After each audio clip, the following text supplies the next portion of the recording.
Ladies and gentlemen, it's so nice to see you here. Welcome to our reprise performance of Pride and Prejudice, a staged reading. And welcome to creatures of all kinds, including little dogs. Anyway, we thank Skidompha for having us here to do this show. River Company has been doing a lot of readings lately and having a good time doing it. We hope you'll have a good time, and in fact, you will have a chance to participate in this show. My character at one point will be Sir William Lucas, and he will be singing the praises of young Mr. Bingley. And when I say, Mr. Bingley, I would expect you to respond in kind. Let's try that. Mr. Bingley! Mr. Bingley! Oh, that was beautiful. One more time, just for good luck. Mr. Bingley! Mr. Bingley! Oh, you're so much better than the other audience. You guys are great. You rang. Let's go. Not right now, please. Thank you. So I will become English all of a sudden. Why not? Because we're going to start the play. It is a truth, universally acknowledged, that a single man in possession of good fortune must be in want of a wife. However little known the feelings or views of such a man may be on his first entering the neighborhood, this truth is so well fixed in the minds of the surrounding families that he is considered the rightful property of someone or other of your daughters. My dear Mr. Bennet, did you not hear me? Did you know that Netherfield Park is let at last? Do you not want to know who has taken it? Oh. You want to tell me, and I have no objection to hearing it. Why, my dear, you must know Lady Lucas says that Netherfield is taken by a young man of large fortune from the north of England. His name is Bingley, and he is single, my dear. Think of it, Mr. Bennet, a single man of large fortune, £4,000 or £5,000 a year. What a fine thing for our girls. How so? How can it affect them? Oh, my dear Mr. Bennet, how can you be so tiresome? You must know that I am thinking of him marrying one of them. Is that his design in settling here? Design? Oh, nonsense. How can you talk so? But it is very likely he will fall in love with one of them, and therefore you must visit him as soon as you can. Consider your daughters, Mr. Bennet. Only think what an establishment it would be for one of them. Sir William and Lady Lucas are determined to go merely on that account. Indeed, you must go, for it will be impossible for us to visit him if you do not. You are over-scrupulous, surely. I dare say Mr. Bingley will be very glad to see you, and I will send a few lines to assure him of my hearty consent with marrying whichever he chooses of the girls. Though I must throw in a good word for my little Lizzie. I desire you will do no such thing. Lizzie is not a bit better than the others. She is not half as handsome as Jane or as good-humored as Lydia. But you are always giving her the preference. Not unless she deserves it, my dear. But in this particular instance, my poor little Lizzie is the only one who is unprovided for. Lydia and the others belong in the schoolroom, and you tell me that Mr. Collins is already spoken for Jane. Oh, that odious Mr. Collins. I wish he had never come here. I wish I might never hear his name again. Mr. Collins? Mr. Collins odious? You surprise me. I thought that he had won your full approval. Well, I suppose since he had to be your cousin, and since you will not do anything about the entail, it will be a mercy if he does marry Jane. But I do think, Mr. Bennet, it is the hardest thing in the world that we have no son of our own, so that your property has to be entailed away from your own wife and children. So if you should die, we should all be turned out of the house whenever this Mr. Collins pleases.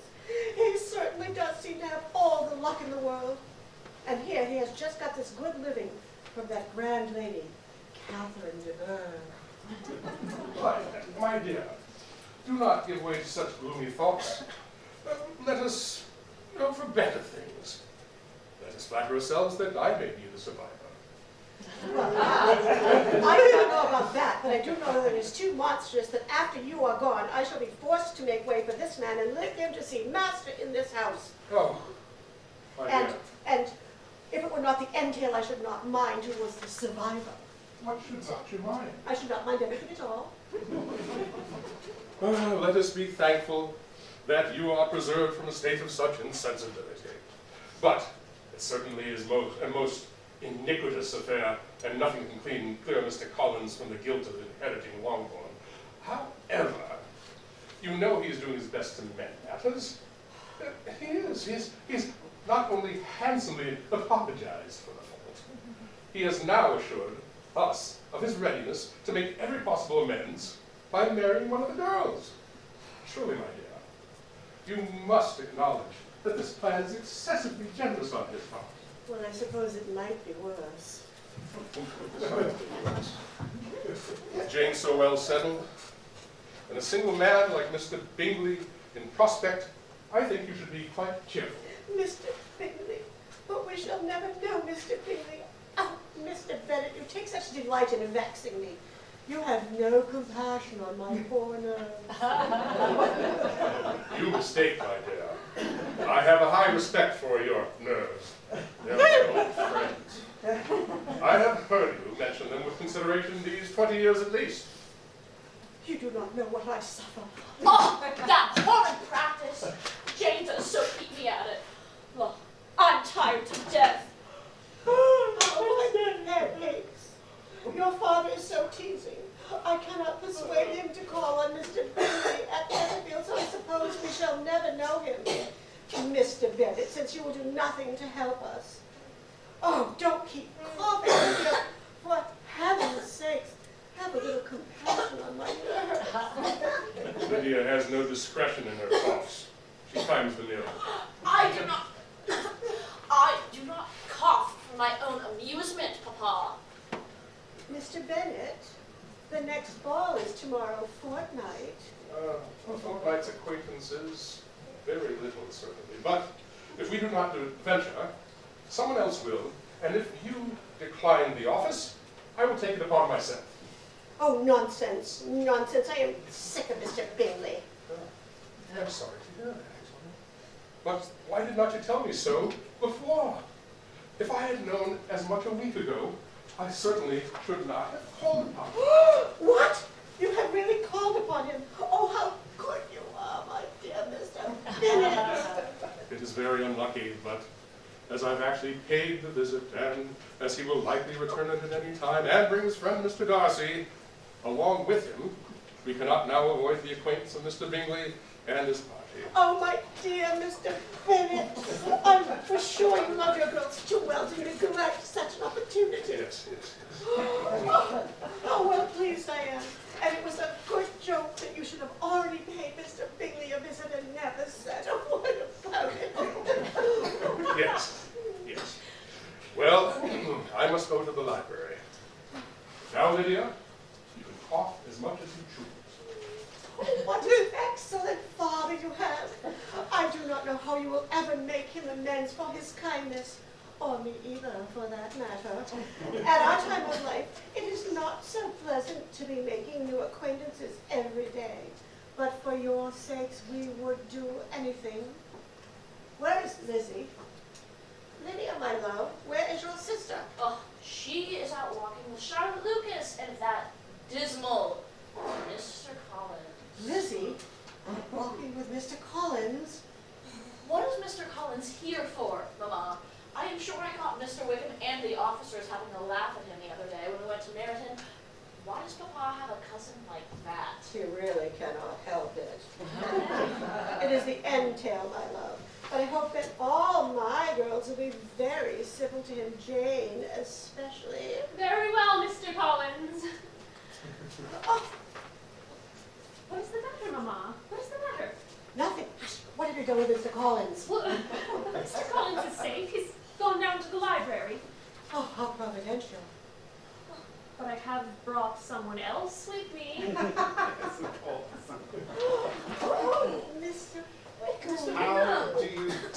Mrs. Bennet. This is indeed a pleasure. Why do you never come to Meryton, Miss Lydia? Mr. Denny is quite downcast. Oh, Mr. Denny. And many others beside him, Miss Lydia.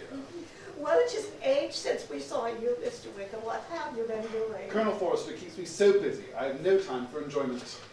Yes, Mr. Wickham bears all the marks of a harassed and overworked man. Thank you, Miss Elizabeth. You have given me the very terms I needed. You see before you, Mrs. Bennet, a harassed and overworked man. Miss Elizabeth will bear witness that I was on my way to a business appointment when I yielded to temptation and went off for a walk with her and Miss Lucas and their irreproachable escort. And Miss Elizabeth will also testify that you yielded with the celerity and ease of long practice. But in this case, who was the tempter? Oh, I will admit Mr. Collins was partially responsible. Come, Lizzie. You have been talking to Mr. Wickham all the morning. Now let some of the rest of us have a chance. You must stay to dinner, Mr. Wickham. I wish I might. That is indeed a temptation. But, you know, Miss Elizabeth has just reminded me of my duty. Oh, nobody ever minds Lizzie. Truly, I cannot today, Mrs. Bennet. It is too bad, but I am to meet Colonel Forrester on important business at the Drake farm. Well, I am very sorry. But now, I really must be gone. Good morning. Good morning, Miss Lucas. You must let me hear more about those clever plans of yours. I'm vastly interested in them. Good morning, Miss Elizabeth. You must try to temper your justice with mercy next time I join you in a walk. Do you know, Mrs. Bennet, that you always remind me of one of my old schoolboy phrases, Filier pulcre mater pulcrior. Goodbye. Oh, Mr. Wickham.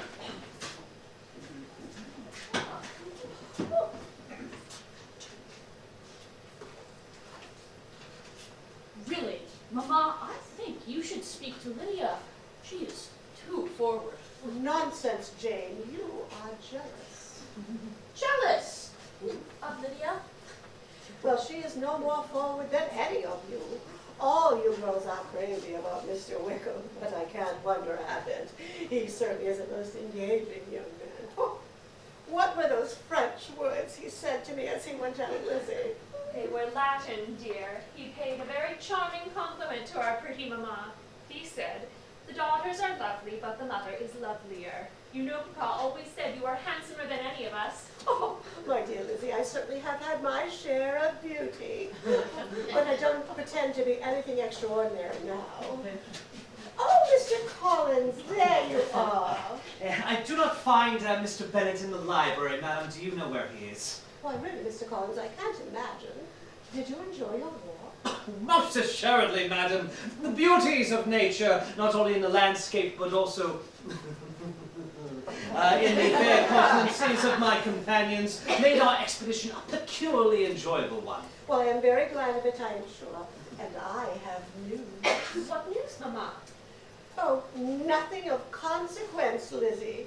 Only your father has just told us we may expect a visit at any time from our new neighbor, Mr. Bingley, and that friend of his who is stopping with him. Oh, Mr. Bingley?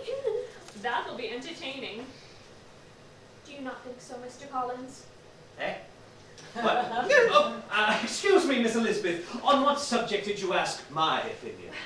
I asked you if you didn't think it was a very pleasant thing to meet new neighbors. Oh, most assuredly, Miss Elizabeth, if those neighbours are possessed of those qualifications which redound to their own credit,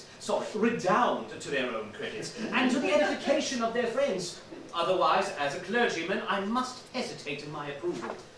You realize, I'm sure, madam, that caution which should ever be exercised where my amiable young cousins are concerned. Yes, Mamma, you really should be cautious. Nonsense. Why, my dear Mr. Collins, we have found out all about them. Mr. Bingley and Mr. Darcy are connected with some of the most respectable families in England. Mr. Darcy? Mr. Fitzwilliam Darcy? Yes. My dear madam, can it be possible that you are to be honoured by a visit from him? Respectable indeed. Why, he is the nephew of my own noble patroness, Lady Catherine de Bourgh. It is true that I have never yet had the honour of meeting him, but he frequently visits his aunt, and she has promised to bring him on some occasion to inspect my humble abode. I'm surprised indeed by this civility on his part. I only fear there may be some mistake, for you see, Mr. Darcy has the reputation of possessing a very natural pride of birth. But if your information is to be relied upon, I think Lady Catherine would indeed consent to the approval of this visit, provided my fair cousins will keep in mind the proper attitude and respectful humility which should be assumed toward a person of his superior station. We will promise you, Mr. Collins, never for one instant to forget either Mr. Darcy's exalted position or our own insignificance. Well, with that assurance, Miss Elizabeth, I think even Lady Catherine would be satisfied, so I no longer need withhold my sanction. We thank you, sir. This is the very attitude of mind I could desire. I think, with your permission, I will now retire again to the library. There was a volume of Fordyce's sermons that you may remember I was reading to you in this room yesterday. I do not find it in the library. Do you know where it is? No, Mr. Collins, I haven't seen it. I will try to find it for you. No. We will find it. Let's go and see if we can't find the sermons from Mr. Collins. Lizzie, go get the mud off your shoes. I will not trouble any of you ladies. It is of no trouble, Mr. Collins. Charlotte, if you will come with me, I have a parcel I would like to send to your mother. But I assure you, madam. Lydia will find your book, Mr. Collins. But, on no account, madam!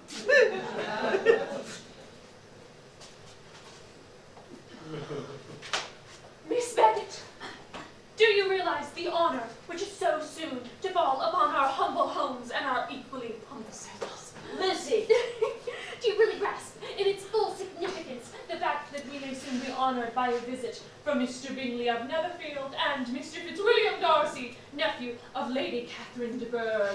Lizzie, Mr. Collins is a little pompous, but he seems a very well-meaning young man. Indeed, sometimes quite agreeable.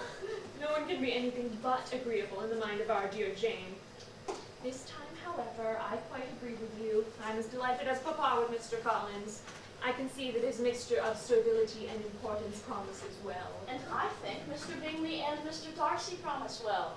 If the half of what our neighbors say is true, Mr. Bingley will give us all sorts of gaieties. Who knows, we may find him as entertaining as Mr. Wickham. As Mr. Wickham. Then, dear Jane, we shall be rich indeed. For hospitality, Mr. Bingley.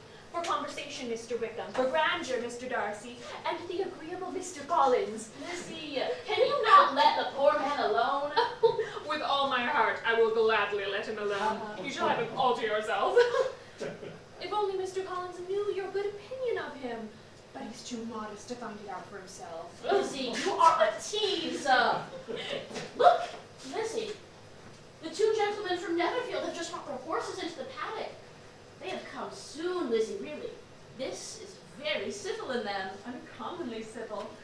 Come with me, Jane. I must make myself tidy. Mud and dirty petticoats for Mr. Darcy. Oh, that would never do.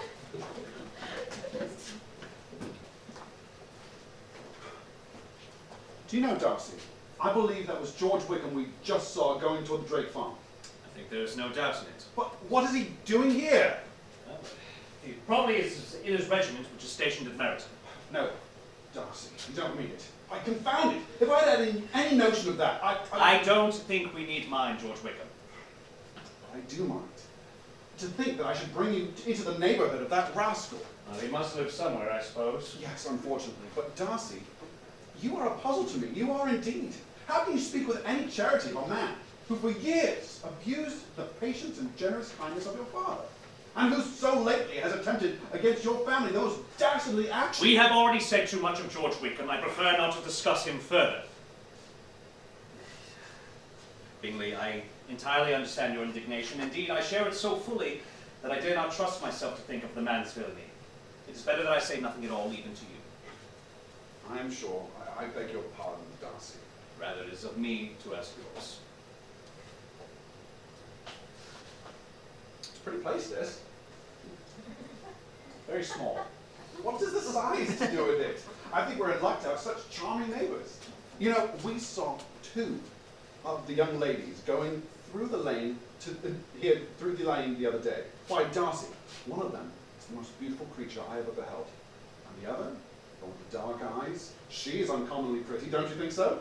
She is tolerable, I suppose. But fine eyes cannot change family connections. What do you mean? Well, I think I may have heard you say that their uncle is an attorney at Meryton. Yes. And that they have another in London who lives somewhere near Cheapside. If they had uncles enough to fill all Cheapside, it wouldn't make them one jot less handsome. But it must materially lessen their chances of marrying men of any consideration in the world. Of marrying? You go fast, Darcy. Perhaps. But I am in no humor to give consequence to young ladies. I am here to please you, Bingley. And knowing your disposition, I think it is just as well that I came. Oh, good morning, gentlemen. I'm so sorry that Mr. Bennet has gone for his walk. Good morning, Mrs. Bennet. I'm Mr. Bingley, your new neighbour at Netherfield. And this is my friend, Mr. Darcy at Pemberley, Derbyshire. Mr. Bennet has been so kind as to call upon us, and we are most happy to have the honour of waiting upon the ladies of the family. We are delighted to see you, I am sure, Mr. Bingley, Mr. Darcy, my eldest daughter, Miss Bennet, Miss Elizabeth Bennet. I am sure you must like Netherfield, Mr. Bingley. I do not know a place in the country that is the equal to Netherfield. You will not think of quitting it in a hurry, I hope, for you have but a short lease. Whatever I do is done in a hurry, Mrs. Bennet, and therefore, if I should resolve to quit Netherfield, I should probably be off in 5 minutes. At present, however, I consider myself quite fixed here. It is very pleasant to have Netherfield open once more, although you must both miss London. There is so much gaiety in London. Yes, in a country neighborhood you moved in a confined and unvarying society. But people themselves alter so much that there is something new to be observed in them forever. Then you're a student of character, Miss Elizabeth. It must be an amusing study. Yes, Lizzie likes to watch people. And there are plenty of people about, even if you do not live in the country. The country is a vast deal pleasanter than London, is it not, Mr. Bingley? When I'm in the country, I never wish to leave it. When I'm in town, it's pretty much the same. They have each their advantages, and I'm equally happy in either. Oh, that is because you have the right disposition. But that gentleman seemed to think the country was nothing at all. Indeed, Mamma, you are quite mistaken.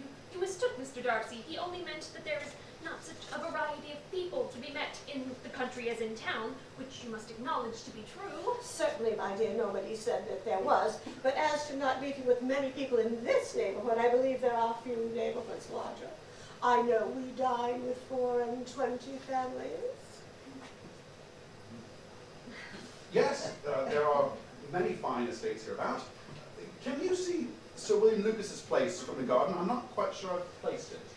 Oh, yes, there is a fine view of the chimneys from the terrace. Sir William is our nearest neighbor, such an agreeable man, so genteel and so easy. Come, Jane, we must show Mr. Bingley Sir William's chimneys.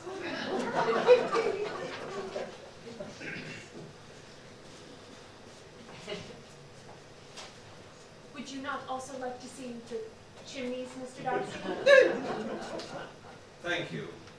Like yourself, I prefer people to places. Did I say that? Not precisely, but I have drawn that conclusion.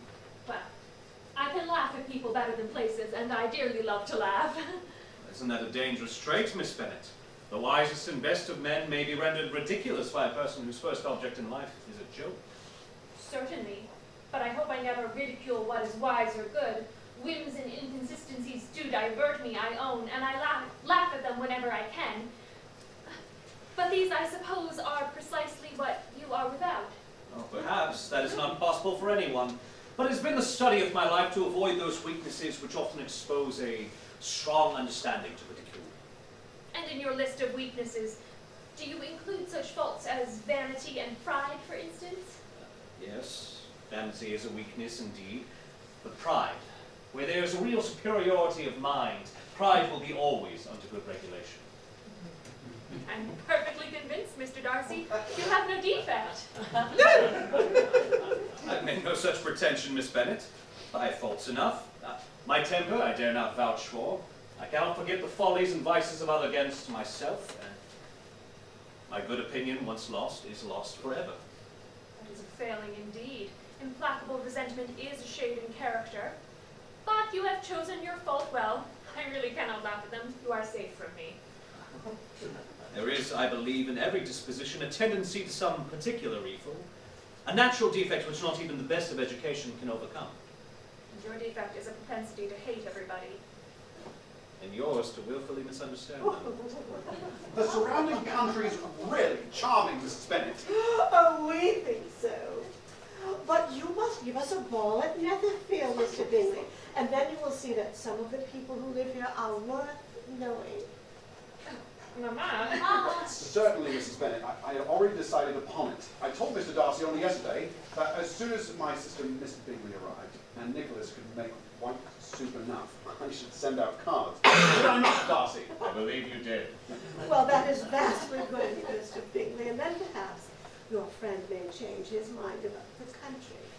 You didn't come to admire Sir William's chimneys, Mr. Darcy. I was admiring your daughter's embroidery, madam. Oh, you should see Jane's work. Lizzie is all for books like her father. She is a great reader and has no pleasure in anything else. Jane, show your embroidered parrot to Mr. Bingley. Oh, I do not think Mr. Bingley would be interested, ma'am. Oh, indeed, I should, Miss Bennet. I'm very much interested in parrots.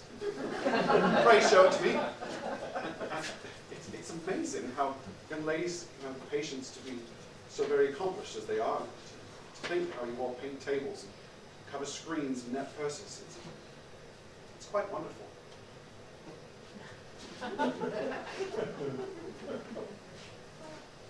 Do you agree with your friend, Mr. Darcy?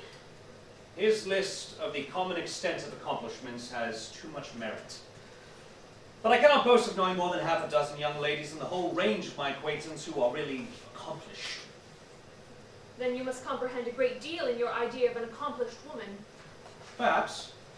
To deserve the word, a woman must have a thorough knowledge of music, singing, drawing, dancing, and the modern languages. She must also possess a certain something in her air and manner of walking, the tone of her voice, her address and expression, and to all this she must yet add something more substantial, in the improvement of her mind by extensive reading. I am no longer surprised at you knowing only 6 accomplished women. I rather wonder if you're knowing any. Here I am again, Mrs. Bennet. I found that Colonel Forster had a message for the young ladies. And I am delighted to see you. You are just in time to meet our new neighbors, Mr. Wickham. Mr. Darcy?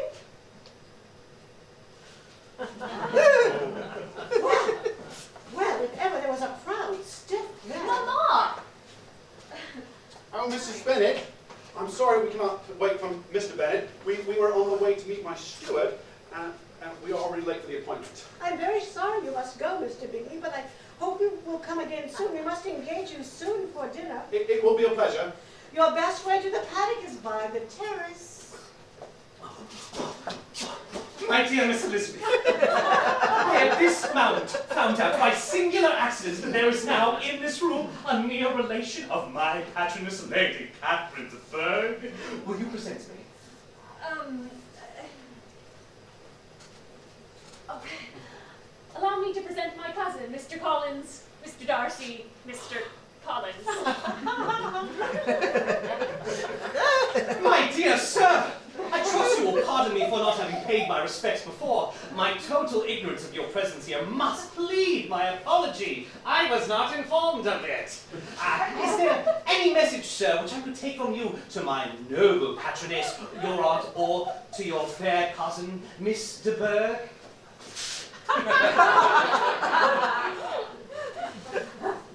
Thank you. No, I will not trouble you so far. Oh, it will be no trouble. It's an honor and a privilege. We are very late. Excuse me for a moment. I will return directly. Jane, come with me.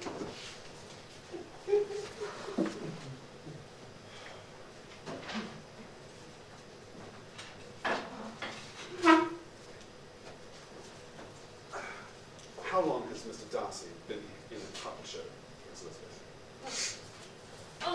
very short time, I believe. He comes from Derbyshire, I understand, and has a very large property there. Yes, his estate is a noble one.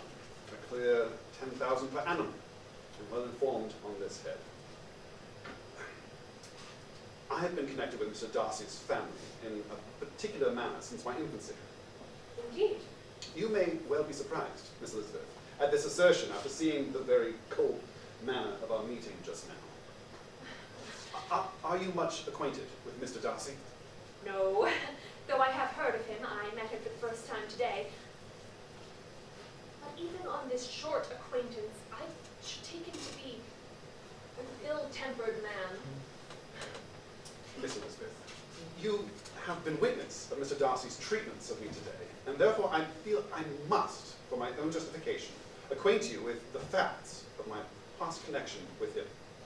I shall respect your confidence, Mr. Wickham. I'm sure of it. Mr. Darcy and I were born in the same parish. My own father, who, to be frank, was steward of the Darcy estate, gave up everything to serve the interests of the Darcy family. Mr. Darcy's father was excessively attached to me. Indeed, I was his godson. He meant to provide for me amply, and thought he had done so. I was destined for the church, and Mr. Darcy's father left me a most valuable living. But the present Mr. Darcy chose to ignore his father's will and give the living to another man.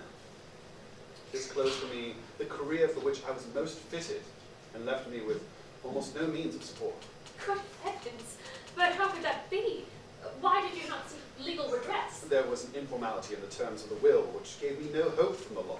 Mr. Darcy's father had relied implicitly upon the honour of his son. This is quite shocking. Mr. Darcy deserves to be publicly disgraced. Some time or other he will be, but not by me. Till I can forget his father, I can never defy or expose him. This feeling does you honour. But what could have induced Mr. Darcy to behave so cruelly? I must attribute it in some measure to his jealousy. His father's uncommon attachment to me irritated him, but the fact is, Miss Elizabeth, as you can see, we are very different men. And he hates me. His disposition must be dreadful. I will not trust myself on that subject. To treat in such a manner the godson friend, the favourite of his father, how abominable. And yet, Miss Elizabeth, you must try to be just to him. Mr. Darcy has many good qualities. He can be both liberal and generous. He has also a brother's affection and pride, which makes him a careful guardian of his sister. Oh, he has a sister? Yes, you will hear him cried up as the most attentive and best of brothers. Oh, Mr. Darcy can please when he chooses among those who are his equals. He is a very different man from who he is to the less prosperous. Contemptible. Wickham! Yes, Colonel Forrester, I fear we must be going. Thank you for listening to me. It is hard to be misjudged. Thank you for your confidence. It is well to know the truth. Yes. Miss Bennet, be sure to give your mother my best regards. Good morning. Oh, Miss Bennet, may I entreat? You may depend upon my sympathy. I'm most grateful. Well, have they gone?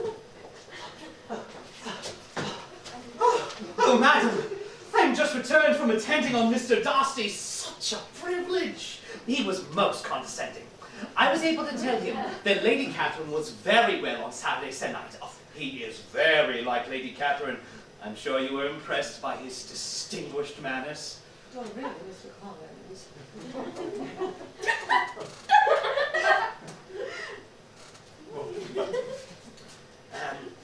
This meeting is most opportune. Will you step this way for a moment? Well, I don't... Now I hope, madam, for your interest with your fair daughter, Jane, in the matter of which we were speaking yesterday, I would solicit the honor of a private audience with her this morning. Certainly, Mr. Collins. But there have been some changes since then. Some things have happened. I think it is right you should know that Jane is very likely soon to be engaged. Oh, but there is Elizabeth. I cannot take it upon myself to say I cannot possibly answer but I do not know of any prepossession in her case. I'm sure she can have no objection to listen to you. Then, Miss Elizabeth, let it be, madam. Oh, I was struck by her attitude of respectful awe when I mentioned the Lady Catherine de Bourgh. Such modesty and humility of mind cannot but recommend her to my patroness. Yes, my daughter Elizabeth knows what is proper. She'll be very happy to listen to you. Shall I call her now? I think, madam, there should be no further loss of time, as my leave of absence only extends to this coming Saturday. Very well. Jane, I want you upstairs. Lizzie, Mr. Collins has something he wishes to say to you. Oh, dear ma'am, Mr. Collins must excuse me. I was just going away myself. Now, no nonsense, Lizzie. I desire you will stay. Mr. Collins has something very particular to say to you. Lizzie, I insist upon you staying and hearing Mr. Collins. Come, Jane. Jane?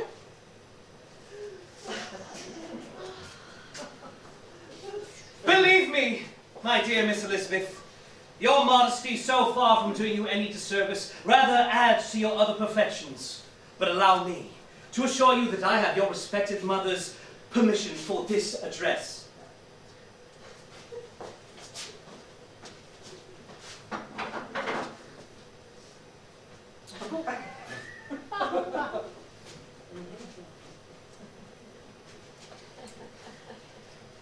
My fair cousin! You must have at least surmised that I am about to ask you to become the companion of my life. And perhaps I had better begin by stating my reasons for this decision before I am run away by my feelings on this subject. Oh, I beg you, sir. One moment! My reasons for marrying are, first, that I think it is right, a very right thing for every clergyman to set the example of matrimony in his parish. Second, I'm convinced it will add very greatly to my happiness. Third, it is the particular advice of the very noble lady whom I have the honor of calling patroness. Believe me, Mr. Collins. Excuse me! One moment more.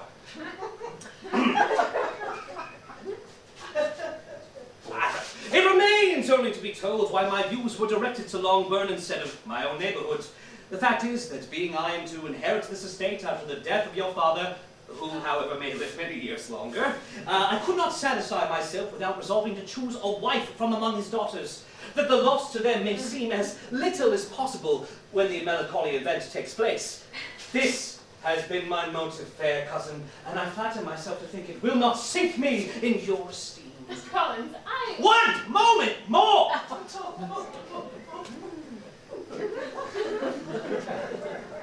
And now nothing remains but for me to assure you in the most animated language of the violence of my affection. To fortune I am perfectly indifferent, and you may assure yourself that no ungenerous reproach shall ever pass my lips when we are married. You are too hasty, sir. You forget I have made no answer. Accept my thanks for the compliment you are paying me. I'm very sensible of the honor of your proposal, but it is impossible for me to do otherwise than to decline them. I am not unmindful of the fact that sometimes a young lady's refusal is repeated a second or even a third time, and therefore by no means am I discouraged by that thing that you have just said. Upon my word, sir, your hope is rather an extraordinary one. After my declaration, you must pay me the compliment of believing what I say. I wish you very happy and very rich, and by refusing your hand, do all in my power to prevent you from being otherwise. This matter may be considered, therefore, as definitely settled.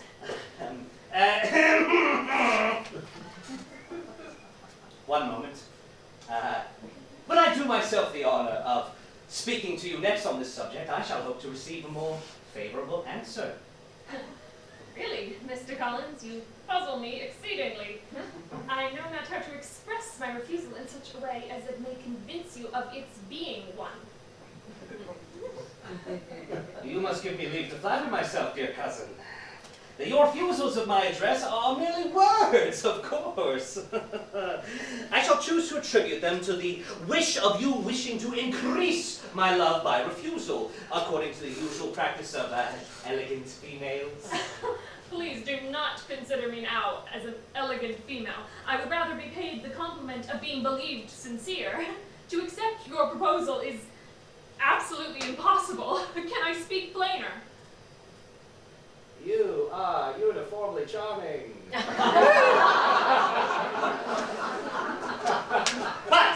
I am persuaded that when my proposals are sanctioned by both your parents, they will not fail of being acceptable. Meanwhile, I may perhaps best serve my cause by leaving you to consider the matter by yourself for a while. Oh, Mr. Collins, are we to congratulate each other? Has all gone as you would wish? Oh. I have every reason to be satisfied, madam. My cousin has steadily refused this, my first offer, and with considerable warmth. But this refusal would naturally flow from her bashful modesty. With your influence behind me, I have no doubt to my ultimate success. Yes, you may depend upon me, Mr. Collins. I will speak to Lizzie myself directly. She is a very headstrong and foolish girl and does not know her own interest, but I will make her know it. Pardon me, madam. But if she really is headstrong and foolish, I don't know whether she would altogether be a desirable wife for a man in my situation.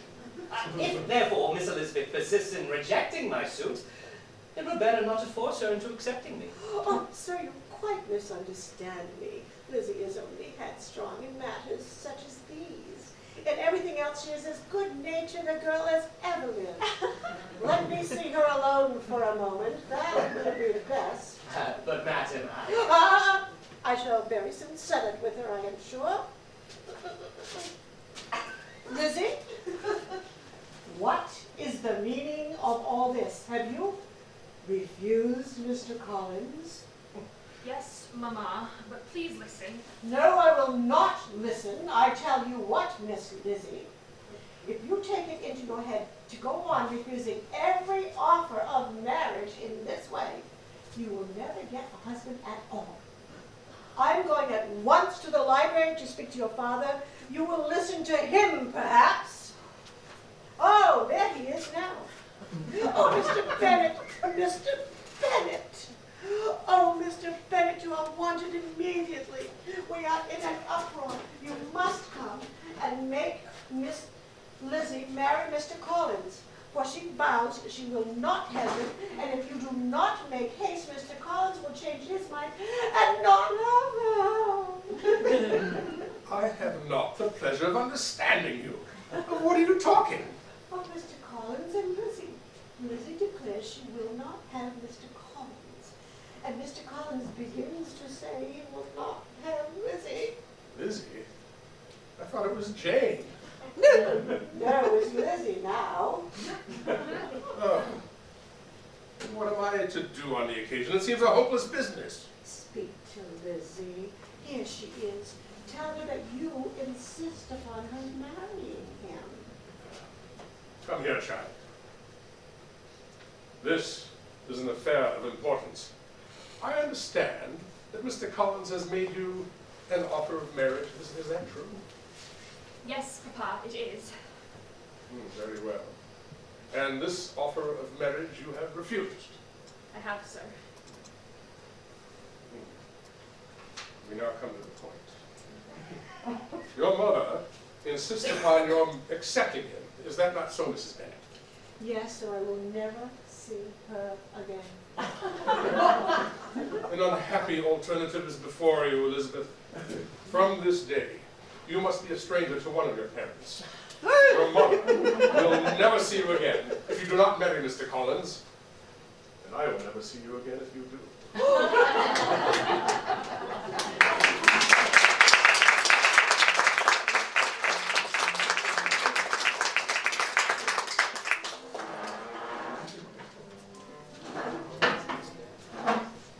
Well, Darcy, do you approve of the arrangements? Have you anything to suggest? Any criticisms?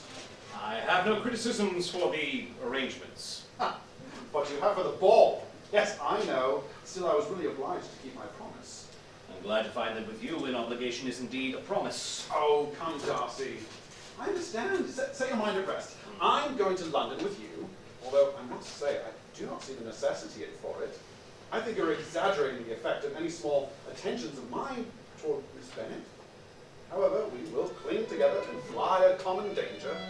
Common danger? Yes, common danger. I too have eyes.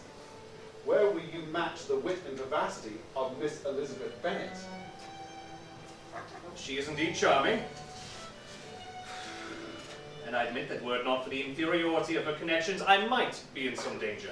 But they form for me an insurmountable barrier against any possible peril. Love laughs at bars, Darcy. No, I won't. It's not fair, since it is my fault. You would never have been put to this test if you hadn't been so good as to stay on here with me after that. Darcy, do you really think that you should be silent about Wickham? Decidedly.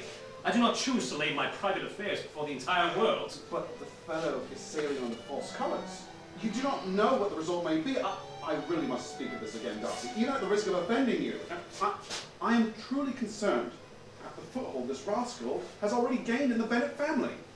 What has he failed to accomplish once, he may succeed in again. These young ladies have no brother to defend them. Neither have they the wealth to excite Wickham's cupidity. At any rate, I do not wish to be the one to enlighten this neighborhood. Besides, I understand he has left medicine. Even so, Ah, here you are. Will you be so kind? Your sister Georgiana should be here, Mr. Darcy. Charles, you really should have insisted on her coming. I am in the habit of insisting with Darcy. Yes, very true. Thank you. It is vastly pretty, Charles, but I am much mistaken if there are not some among us whom a ball would be rather a punishment than a pleasure.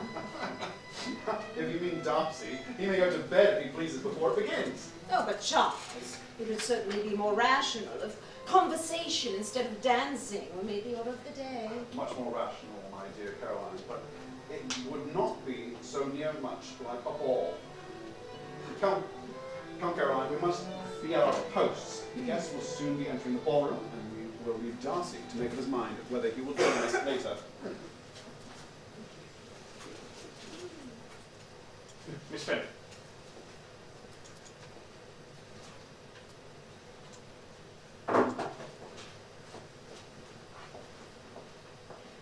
Isn't this pretty? Stay in here a moment, Eliza. I have something I want to tell you. Why did I promise to dance with Mr. Darcy just now? Why did I not have more presence of mind? Well, I dare say you will find him very agreeable. Heaven forbid. That would be the greatest misfortune of all. To find a man agreeable whom one is determined to hate. Do not wish me such an evil. That would be a simpleton, Eliza. You are angry because Wickham is not here. But I wouldn't allow my fancy for him to make me unpleasant in the eyes of a man 10 times his consequence. My fancy for Wickham, as you choose to call it, is simply my sympathy for a most ill-used man. Also the relief of meeting with good manners and a good understanding after the insufferable pride of Mr. Darcy and the stupid pomposity of that dreadful Mr. Collins. Oh, my dear Charlotte, I never thanked you half enough for helping us to endure that man. It was so good-natured of you to sacrifice yourself by listening to those interminable speeches of his.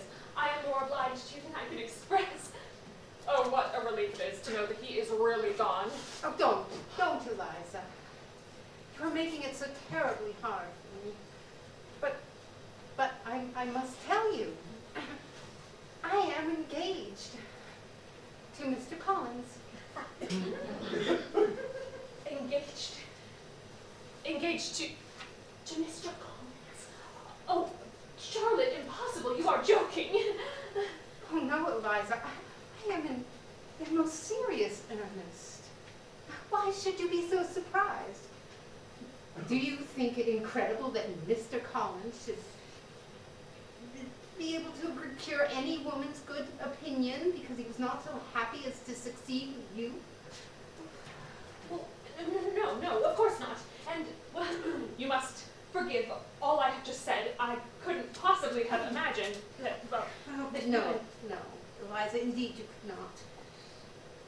And we shall be friends still. Why, of course, dear Charlotte. It was only the surprise.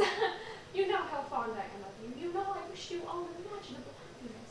Yes, I am sure of it. You must be surprised, very much surprised, so lately as Mr. Collins was wishing to marry you. But, Liza, when you have had time to think it all over, I hope you will approve of what I have done. I am not romantic. I ask only a comfortable home, and considering Mr. Collins' situation in life, I am convinced that my chance of happiness with him is as great as most people on entering the marriage state. Undoubtedly. And you will come to visit me sometimes. I couldn't bear to lose you. Surely, Charlotte. We are to be cousins, you know. Right, so we are. I am to have the honor of the real, I believe, Charlotte. Yes, Papa.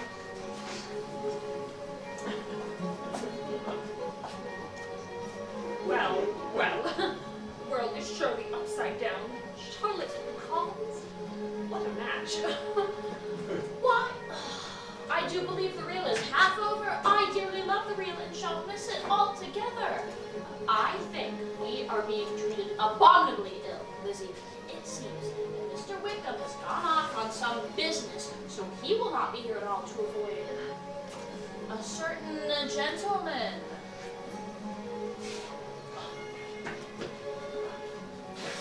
Do you not feel a great inclination, Miss Bennet, to see such an opportunity of dancing a reel? Do you not enjoy the reel, Miss Bennet? Oh, I heard you before, but I could not immediately determine what to say in reply. You wanted me, I know, to say yes, that you might have the pleasure of despising my taste. But I always delight in overthrowing that kind of scheme. I have therefore made up my mind to tell you that I do not want to dance the reel at all. Now, despise me if you dare. I do not dare. Excuse me. May I have the honor, Miss Bennet?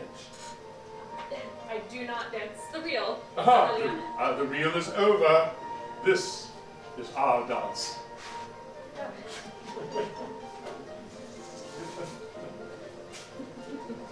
I can guess the subject of your reverie. I should imagine not.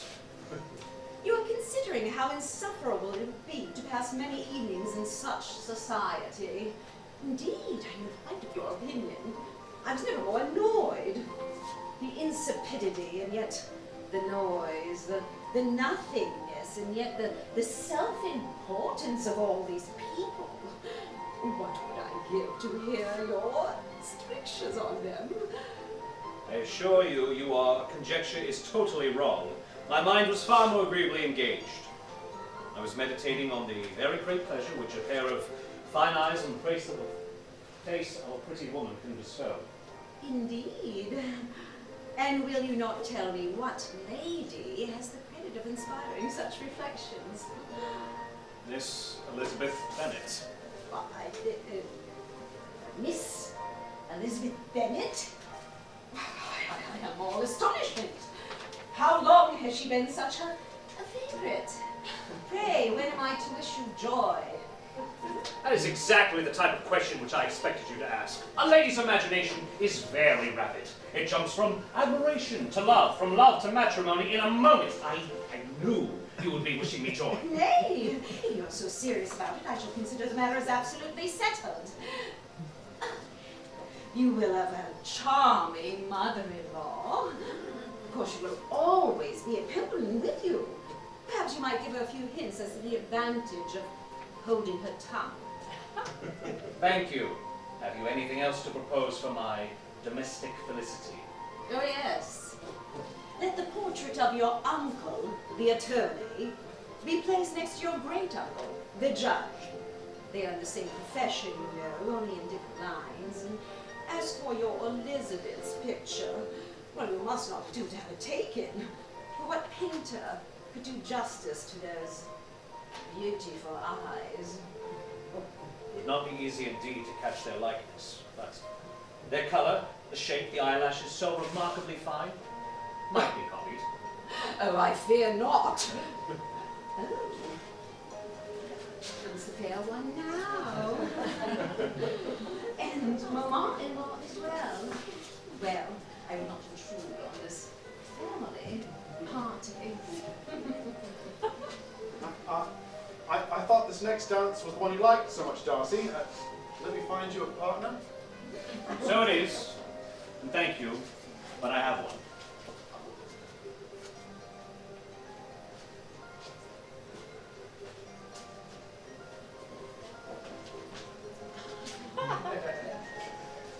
You must be tired, Miss Bennet. I propose we sit quietly through this dance. Do you agree? Yes, indeed. It will be very pleasant. How very prettily you have arranged all the rooms, Mr. Bingley. I'm glad you think so. I fear they were rather inconvenient for so large party. No, I find them delightful. You're always charitable, Miss Bennet. It seems to me you always manage to see the best side of everything. I never knew you to say an ill word about a person or a place. Oh, I find that is not quite true. I only try to see things in their best light, perhaps. That's just it. The rest of us rarely try to see things in that way. So, you see, I prove my case. You are too amiable. Not for tonight, Mr. Bingley. Everybody is of one mind tonight. There is but one point of view. You are giving nothing but pleasure. I wish it was so, but... Dear Miss Bennet, I wish to tell you. I must tell you.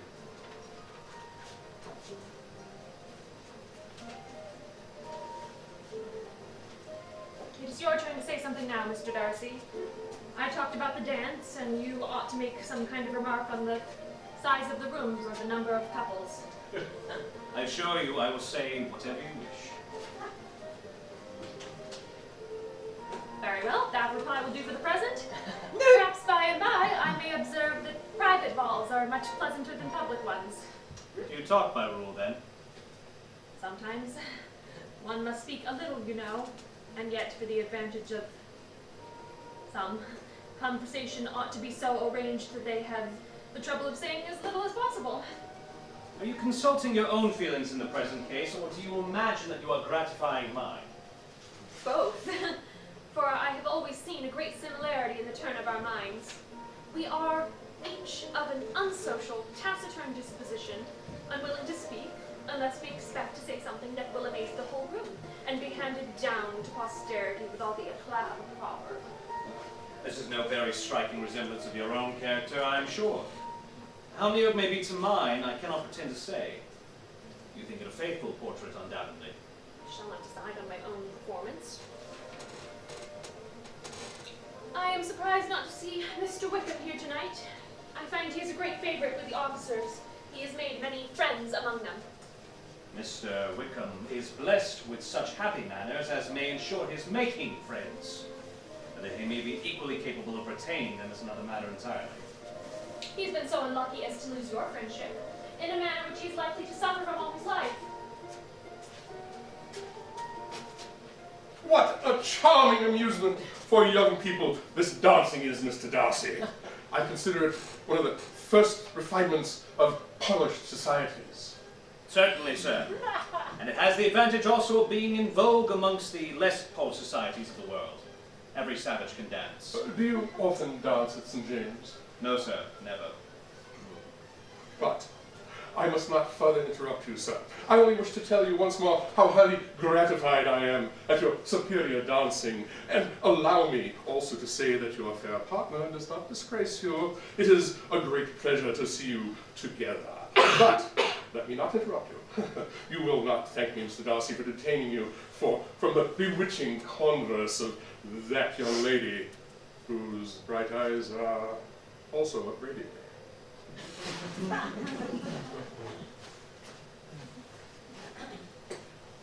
Sir William's interruption has entirely made me forget what we were speaking of. I do not think we were speaking at all.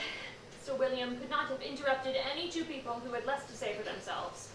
We have tried 2 or 3 subjects already without success, and what we are to talk of next I cannot imagine. What think you of books? Books? Oh no.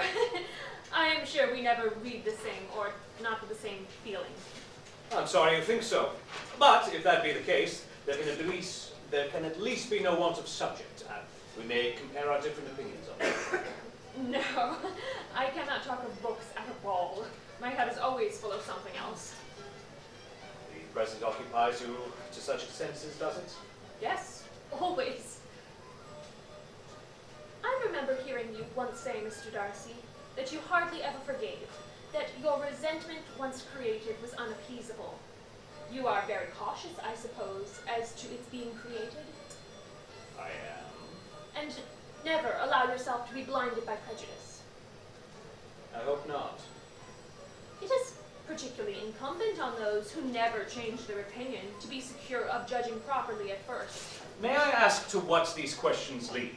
Oh, merely to the illustration of your character. I'm trying to make it out. And what is your success? I do not get on at all. I hear such different accounts of you as puzzle me exceedingly. I can readily believe that reports may vary greatly with respect to me, and I could wish, Miss Bennet, that you were not to sketch my character at the present moment, as there is reason for me to fear that the performance will reflect no credit on either. But if I do not take your likeness now, I may never have another opportunity. I would by no means suspend any pleasure of yours. So, Mr. Darcy, would you be so good as to go to Charles? He wishes very much to consult with you about some table arrangements. You will find him in the dining parlour. Oh, that is, if Miss Bennet will permit you. Certainly.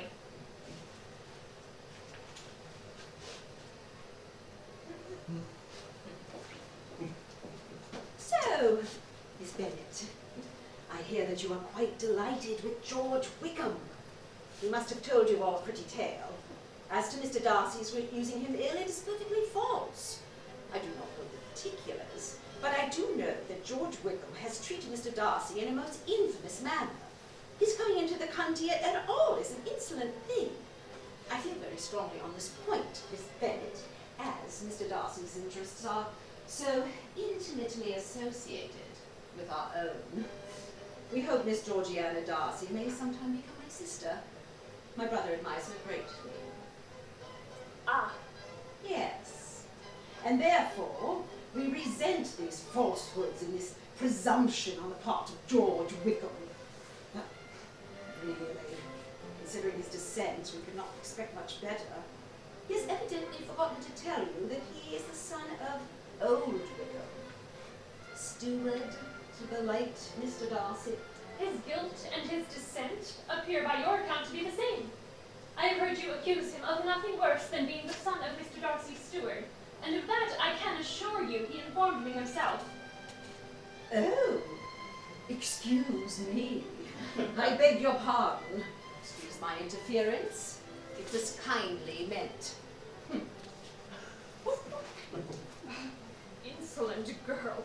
You are much mistaken if you expect to influence me with such a paltry attack as this. I see nothing in it but your own willful ignorance and the malice of Mr. Darcy. Mamma, have you heard the news? The regiment is to leave Meryton and go to Brighton. Good heavens! Mamma, what are we going to do? Are they really going? Well, my love, it is too bad. I know how you feel. I'm sure I cried for 2 days altogether when Colonel Law's regiment went away 25 years ago. I thought I should have broken my heart. Well, I am sure I shall break mine. Mamma, might we not all go to Brighton? Oh, if only we could. But I fear your father will not hear of it. Papa is so disagreeable. I am sure a little sea bathing would set me up forever. It is hard for a lively young girl like my Lydia to be cooped up in a place where there is so little going on. However, we are not likely to have it so very dull in the future. You know what I mean, Jane and Bingley. Oh yes, it's quite settled. Such a charming young man, and Netherfield only 3 miles from Longbourn. And Jane's marrying will be a fine thing for my other girls. They will be sure to meet other rich men who will fall in love with them. Oh, Mama, be careful, I beg. Mr. Darcy can hear you. What is Mr. Darcy to me, pray, that I should be afraid of him?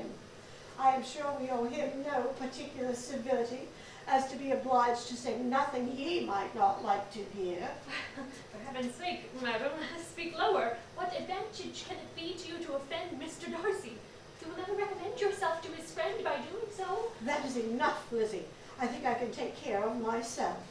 I never knew before that it was a crime to speak to one's friends about what everybody can see plainly enough who has eyes in his head. Did you, Sir William? Oh, our friends have very sharp eyes for what is going on, Mrs. Bennet. I had indeed sometimes expected that you would observe what has been going on in our own household of late. Going on? What has been going on, Sir William? Oh, it is only this, Mrs. Bennet, that Lady Lucas and myself have to ask your congratulations on our very great satisfaction in the recent engagement of our daughter, Charlotte. Charlotte? Engaged? Why, who on earth is going to marry her? A gentleman whom my daughter has honored with her hand is your husband's cousin, Mr. Collins. Mr. Collins? Marry your Charlotte? Good Lord, Sir William, how can you tell such a story? Do you not know that Mr. Collins is going to marry my Lizzie or one of my other girls? What I have told you is quite true, nevertheless, Mrs. Bennet. The whole matter was settled before Mr. Collins returned to Hunsford. I am very sorry that we are not to receive your good wishes. But you are, Sir William. Charlotte has already told me all about her engagement, and we shall be most happy to welcome her as a cousin. Thank you, Miss Elizabeth. I am sure other congratulations will shortly be in order. So Charlotte has told you, has she? I don't believe a word of it. Mama. I am sure Mr. Collins has been taken in. Well, I trust they will never be happy together, and I hope the match will be broken off. Mama! And you are the cause of this whole mischief, Miss Lizzie. I think I have been barbarously used by you all. Ladies and gentlemen, ladies and gentlemen, I should like to propose the health of Mr. Bingley! Mr. Bingley! To Mr. Bingley, may the pleasure which he has given us all tonight be but a foretaste of the future happiness that we will both receive and give in this community. Mr. Bingley! Mr. Bingley! And may I be allowed to still farther express the sentiments of this community, and I am sure you will all join me with enthusiasm, to the Master of Netherfield. May he retain that title from his present fortunate youth to his future green and honored old age, Mr. Bingley! Mr. Bingley! Ladies and gentlemen, friends, I really cannot tell you how much I'm touched by the very kind words of Sir William, and I only wish that I deserved them. No, I do not. I did not like to speak of such painful things on an occasion like this, and so I've told no one of the fact that I'm about to leave Netherfield. Yes, it's a very sudden decision, but important interests have made it necessary for me to leave Netherfield. But only for a time, Mr. Bingley. Let us hope it will only be a temporary separation. Why, surely, Mr. Bingley, you will be back again very soon. No, I'm afraid my returning at all is extremely uncertain. In fact, I expect to leave Netherfield permanently. This is indeed a calamity. Good Lord, Lizzie, poor Jane. Hush, Mama. But my friends, nobody knows what may happen. We shall undoubtedly all meet again sometime. And meanwhile, you must not let what I've said spoil your pleasure. There is music. We must all have another dance together. Capital idea. No, yes. Capital. Do you not think so, Mr. Darcy? Miss Bingley, may I have the pleasure? Miss Bennet, will you grant me the happiness, the final happiness of my stay at Netherfield. Thank you. May I have the honor, Miss Elizabeth? Thank you, Mr. Darcy. I am disposed.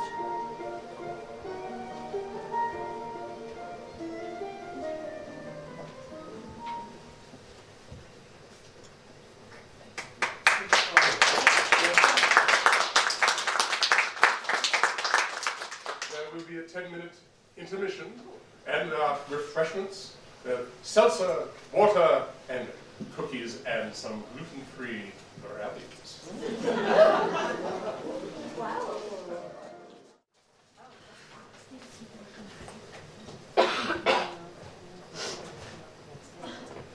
Colonel Fitzwilliam. Higher. Is this the cluster you wish, Miss Bennet? No, Colonel Fitzwilliam. Those are buds. The ones higher still. There by the eaves. Oh. May I not have one as a reward, Miss Bennet? Is not accomplishment its own reward? And is not the power to be generous the highest reward that can be given to any accomplishment? Oh, surely. You have certainly won your rose. Oh, thank you. You say that you and Mr. Darcy are to leave Lady Catherine on Saturday? Yes, if Darcy doesn't put it off again. He has already paid our aunt a much longer visit than ever before. I am at his disposal, you know. He arranges the business just as he pleases. I do not know anybody who seems to more enjoy the power of doing what he pleases than Mr. Darcy. He likes to have it his own way very well, but so do we all. It is only that he has better means of it than having others. I imagine your cousin brought you down with him chiefly for the sake of having somebody at his disposal. I wonder he was not married to secure a lasting convenience of that kind. But perhaps his sister does as well for the present, and as she is under his sole care, he may do what he likes with her. No. That is an advantage he must share with me. I am joined with him in the guardianship of Miss Darcy. Are you indeed? And pray, what sort of guardian do you make? Does your charge give you much trouble? Young ladies of her age are sometimes a little difficult to manage, and if she has the true Darcy spirit, she may like to have her own way. What? Why do you suppose Miss Darcy is likely to give us any uneasiness, Miss Bennet? Well, nothing at all. You need not be frightened. I never heard any harm of her. She is a great favor to the lady of my acquaintance, Miss Bingley. I think I heard you say you knew Miss Bingley? I know a little. Her brother is a very pleasant, gentleman-like man. He's a great friend of Darcy's. Oh, yes. Mr. Darcy is uncommonly kind to Mr. Bingley and takes a prodigious deal of care of him. Care of him? Yes, I do believe Darcy does take care of him. From something he has told me, I've reason to think Bingley very much indebted to him. But I ought to beg his pardon, for I have no right to suppose that Bingley was the person meant. What is it you mean? Well, it is circumstance which, of course, Darcy could not wish to be generally known, because if it were to get around to the lady's family, it would be a very unpleasant thing. You may depend upon my not mentioning it. And remember that I haven't much reason for supposing it to be Bingley. What he told me was merely this, that he congratulated himself on having lately saved a friend from the inconveniences of a most imprudent marriage. But without names or any other particulars, and I only suspected it to be Bingley, from believing him to be the kind of young man to get into a scrape of that sort. Did Mr. Darcy give you his reason for this interference? Well, I understood that there were to be some very strong objections against the lady. Why was your cousin to be the judge? You are rather disposed to call his interference officious? I do not see what right Mr. Darcy had to decide on the propriety of his friend's inclination. Why, upon his own judgment alone, Mr. Darcy was to determine in what manner his friend was to be happy? But as we know none of the particulars, it is not fair to condemn him. It's not to be supposed that there was much affection in the case. Well, that is not an unnatural surmise, and I believe Darcy told me that he did not think that the lady, at least, was very deeply concerned in the matter. However, to lessen the affection of either side is to lessen the honor of my cousin's triumph, very sadly. Your cousin's triumph. Yes, Mr. Darcy, I think I saw Colonel Fitzwilliam go up the garden path a few moments ago. Ah, here he is. Good morning, Colonel Fitzwilliam. Good morning, Miss Bennet. William, I thought I might find you here. Yes. I was so fortunate as to secure some of Mrs. Collins' only roses for Miss Bennet. Really? Have they already opened? Yes, a very few of them. But Colonel Fitzwilliam was obliged to climb very near the sun to get me these. And you see, I have my reward. Colonel Fitzwilliam might not have won his prize so easily, Miss Bennet, had there been others in the field. No, Mr. Darcy. I cannot lessen Colonel Fitzwilliam's achievement by admitting any such possibility. Thank you, Miss Bennet. Well, surely my roses will have to bloom their prettiest this season in return for all the attention they have received. Will you not be seated, gentlemen? Thank you. No, Mrs. Collins. I merely stopped for Colonel Fitzwilliam, but perhaps his rose gathering has caused him to abandon our project of taking a walk together this morning. By no means, Darcy. That pleasure has only been deferred. Very good then. We will go at once if Mrs. Collins and Miss Bennet will pardon me this hasty call. Certainly, Mr. Darcy. Eliza, we must have a comfortable chat. You have been here nearly 2 weeks, and we haven't really had a good talk yet. Yes, you promised me a quiet visit, Charlotte, but I find you are more lively here than we are at Longbourn. But how could I have anticipated the arrival here of 2 very attentive young gentlemen? It is really quite a surprising coincidence, or else Mr. Darcy has been very clever in arranging his visit to the home. As to these daily visits to the parsonage, you may be sure I do not take to myself the credit of them. Neither of these young gentlemen would ever come so often to see me. I have to thank you, Eliza, for the civility. You may thank a lack of occupation on their part. You know very well my opinion of Mr. Darcy. Yes, you have often expressed it. I wish I were as well informed of Mr. Darcy's opinion of Eliza. When you know one, you know the other. They are identical. Well, perhaps under the circumstances, that is the most satisfactory condition of things. And do we hold the same opinion of Colonel Fitzwilliam? Colonel Fitzwilliam. And so Jane is once more at home after her visit to London. And Lydia has gone to Brighton after all. However did she persuade your father? Lydia was so determined upon it that she and Mamma gave my father no peace till they had teased him to consent. But I am very sorry. Lydia is too foolish, too ignorant and willful to be trusted away from home. I only hope that no harm will come of it. And is Mr. Wickham still with the regiment? Yes, he went with it to Brighton. I hear that he is thinking of marrying Miss King since she has just received a legacy of £10,000. I would be sorry to think our friend was mercenary. A man in distressed circumstances has not time for all those elegant decorums which other people may observe. If Miss King does not object to it, why should we? Her not objecting does not justify him. Well, have it as you choose. He shall be mercenary, and she shall be foolish. Mr. Wickham's worst fault, after all, is his power of being agreeable. Thank heaven, we both of us know some men who haven't one agreeable quality. Stupid men are the only ones worth knowing. Well, well, Eliza. That speech savors a little of disappointment. Oh yes, anything you please. And you say that Jane is not in her usual spirits? Yes. And she is looking poorly? Yes, very. Did she see much of the Bingleys while in London? She saw nothing of them. Oh, Charlotte, I have just had all my suspicions verified. Your suspicions? Yes, there has been an arrangement in all of this. Mr. Bingley has been kept away from Jane by...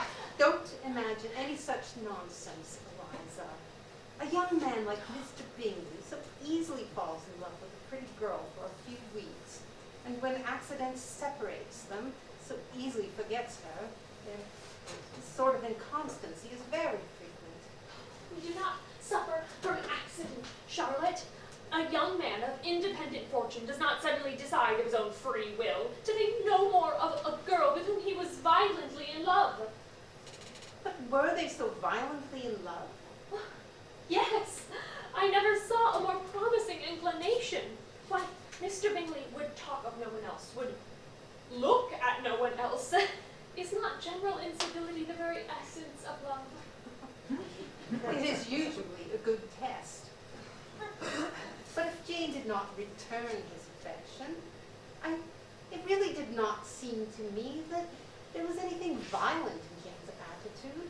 I could never see she showed any extreme affection for Bingley.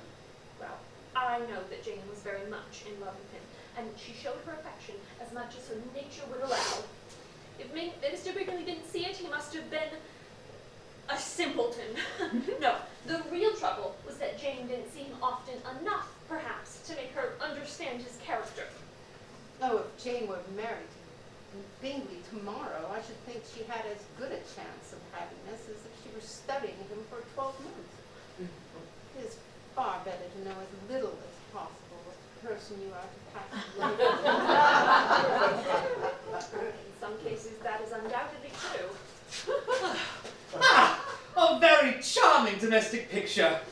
My dear, I found some fine early radishes. I thought it would be a graceful attention on your part to bring some of these to Mr. Berg. I fear that the apothecary would object. Oh, true. They might not be suitable, but they are very fine radishes. I am very successful in my gardening, Miss Bennet. I consider the work I do in my garden to be one of the most respectable pleasures. Lady Catherine is always ready to encourage me in it, and my dear Charlotte is ever willing that I should leave her side for the sake of that healthful exercise. It is indeed a pity that Mr. Berg is not well enough to enjoy them. My dear Charlotte has doubtless told you of the alliance which is in prospect between Mr. Berg and Mr. Darcy. This extreme delicacy of constitution seems to be the only bar to their happiness. Yes, Charlotte has told me that Mr. Berg is sickly. She will make Mr. Darcy a very proper wife. I hope you are pleased with Kent, Miss Bennet. Very much, Mr. Collins. I do not think the kingdom can boast a grander scene than the one now spread before our eyes. This garden, that park with rosings in the distance. Do you think my dear Charlotte is most fortunately placed, Miss Bennet? Most fortunately, Mr. Collins. And when you have seen Lady Catherine, you will be more deeply impressed, I am sure.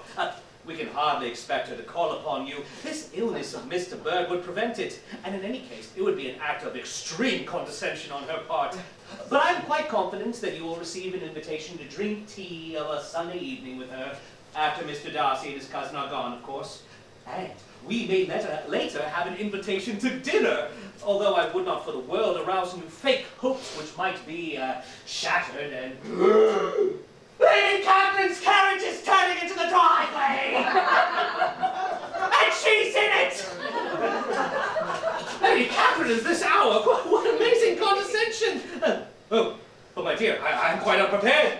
My habiliments! I would not want to be wanting in respect. What shall I do? Well, go make yourself ready, Mr. Collins. We will do the same. And my radishes? Do not make yourself uneasy about your own apparel, Mrs. Lady Catherine is far from acquiring that elegance in us which becomes herself, her daughter, Mr. Darcy. Oh, do go, Mr. Collins. Catherine, be here in a Are you going to make a change in your dress, Charlotte? Do you wish me to do so? Well, Eliza, if you wouldn't mind, should like you to put on your sprigged muslin. In spite of what Mr. Collins says, I know it would please him. I have no time to change. Is my cap straight? Mr. Collins! Mr. Collins! So at last, her high and only mightiness. No tremors, Elizabeth. Now is the time for all your courage.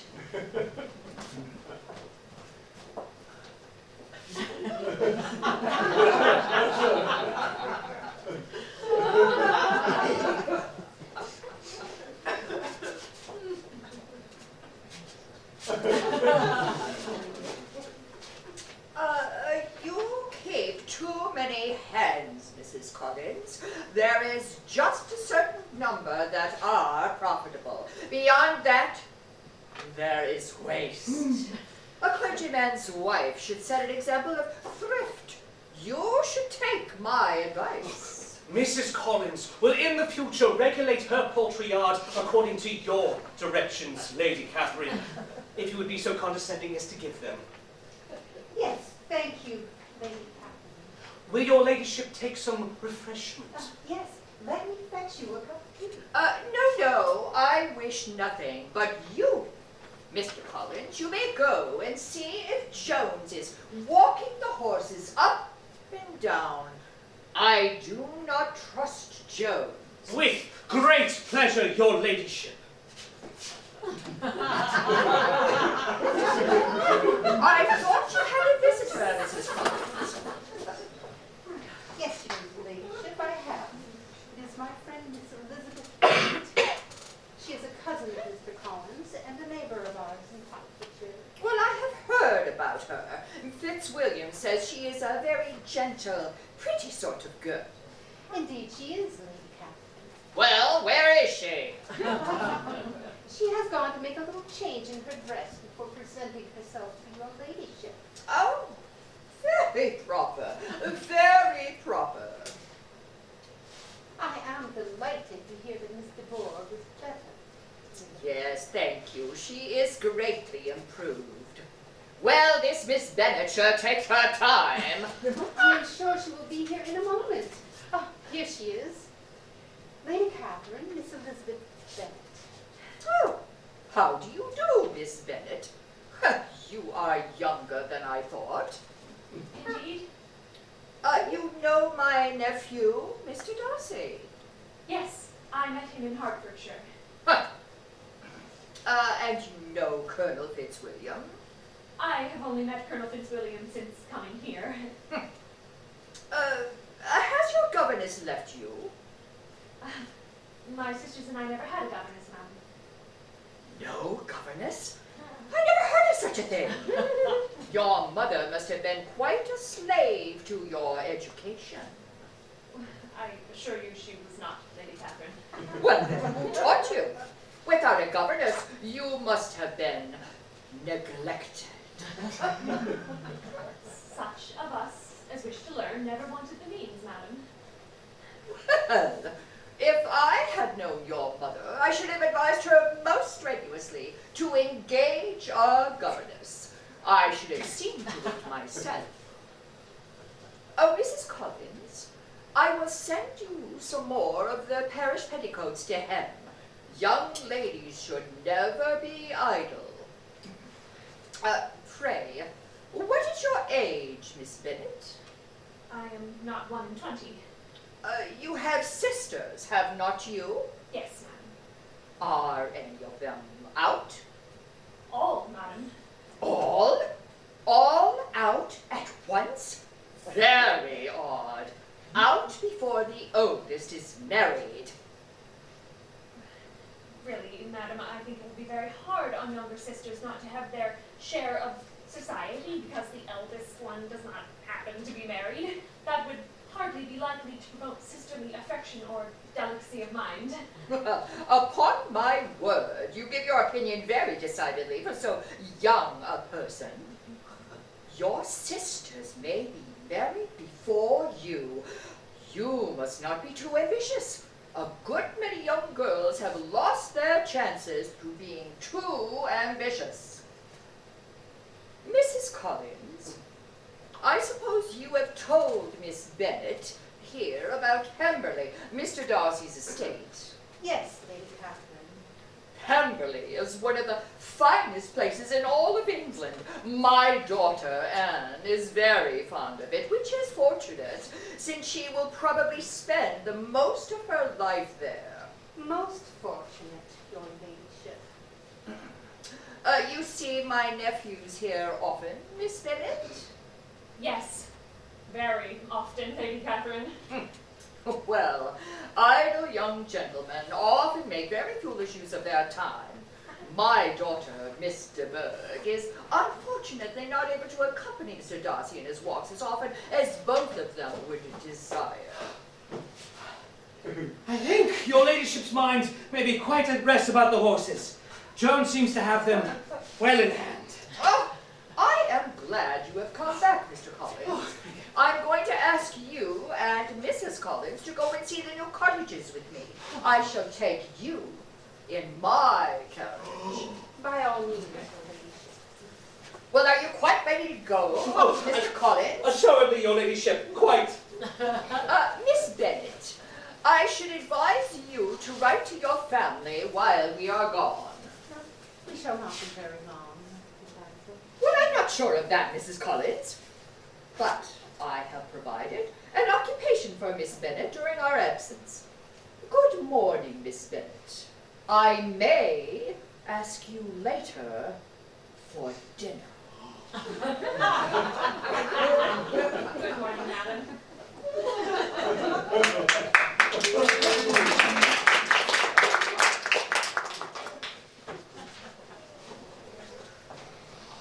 Really, I might have spared myself some of the mortifications I have felt for the shortcomings of my own family.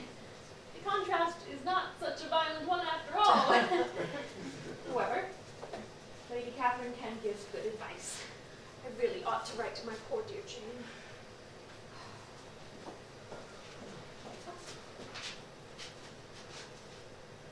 I'm here again, Miss Bennet. I saw Mr. and Mrs. Collins drive away with my aunt, and I have something which I must say to you.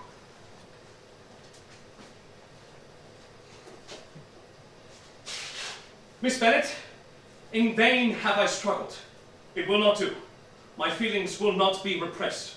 You must allow me to tell you how ardently I admire and love you.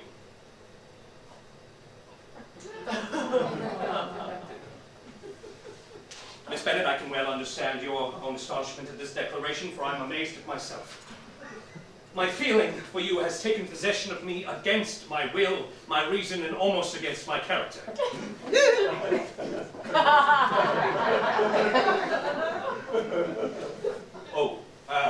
Understand me, I beg of you. For yourself alone, my admiration is only too natural.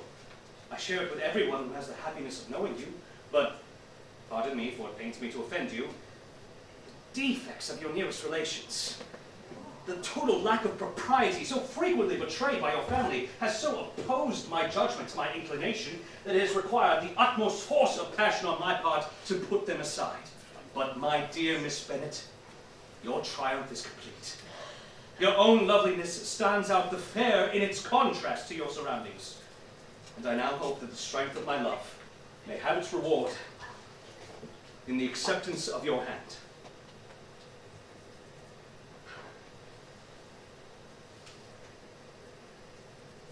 Mr. Darcy,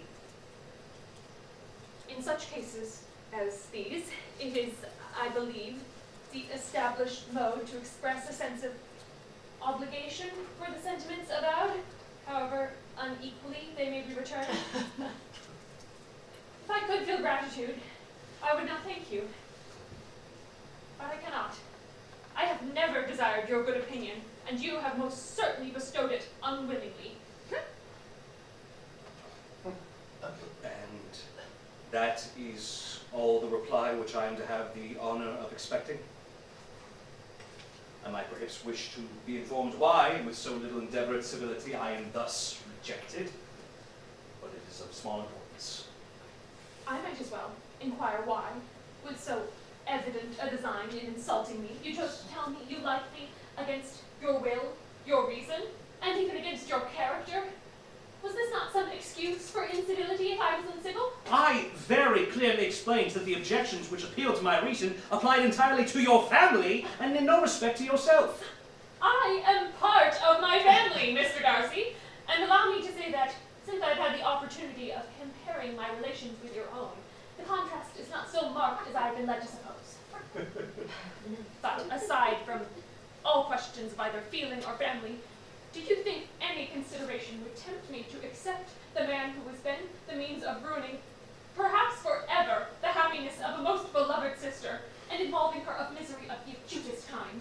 Can you deny that you have done this? I have no wish of denying that I did everything in my power to separate my friend from your sister. I did not indeed anticipate that I should involve either of them in misery of any kind.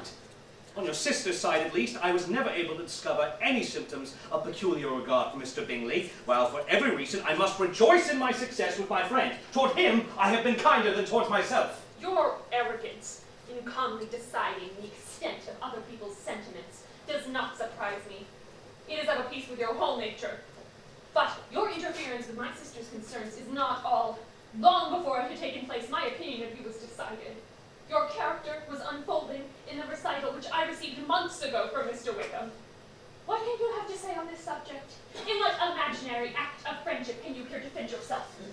You take an eager interest in that gentleman. Who knows what his misfortunes have been can help feeling an interest in him. His misfortunes! Oh. Yes, his misfortunes have been great indeed. And of your infliction. You have reduced him to his present state of poverty, comparative poverty. You have withheld the advantages which you must have known to be designed for him. You have done all this, and you can treat the mention of his misfortunes with contempt and ridicule. And this is your opinion of me? This is the estimation to which you hold for me? I am thankful for you explaining it so fully. Perhaps if I were to divulge the truth regarding Mr. Wickham, I might give you as great a surprise as you have given me. But I do not care to go into particulars. But in justice to myself, I must tell you that the man whom you consider a martyr is a profligate with most vicious propensities, a man who should never have entered your home, for his presence there is a constant source of danger. Mr. Darcy! And I am ready to give you the full proofs of all that I have said, Miss Bennet, whenever you may so desire. Though I would gladly forget it for all the miserable circumstances myself. And no obligation less than the present should induce me to unfold them to any human being. Your judgment in the matter of my sister's happiness has given me a gauge by which I can measure your fairness to a man who has been so unfortunate as to offend you. My faith in Mr. Wickham is unshaken.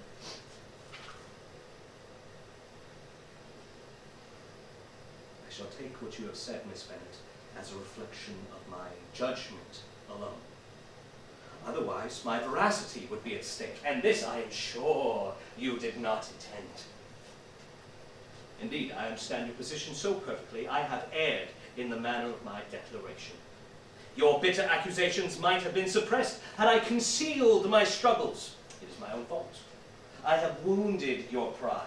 I should have flattered you into the belief that I was impelled by inclination, by reason, by reflection, by everything. But disguise of every sort is my abhorrence. Could you expect me to rejoice in the inferiority of your connections? And do you expect me to rejoice in your proposal that I ally myself to the conceit and impertinence of yours? No, Mr. Darcy, the manner of your declaration has affected me only in one way. It has spared me the concern which I might otherwise have felt in refusing you, had you behaved in a more gentlemanlike way. You could not, however, have made me the offer of your hand in any possible way that would have tempted me to accept it. I had not known you a month before I felt you were the last man in the world whom I would ever prevail upon to marry. You have said quite enough, madam. I perfectly comprehend your feelings, and have now only to be ashamed of what my own have been. Forgive me for having taken up so much of your time, and accept my best wishes for your health and happiness.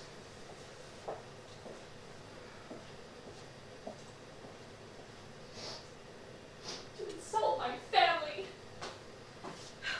To think I was ready to fall on my knees in gratitude for his condescension. To calmly dispose of Jane's happiness. Yet really, to be in love with me, in spite of every obstacle. Oh, Jane, I wish you were here. Here is a letter, and the express has just brought it. A letter? For me?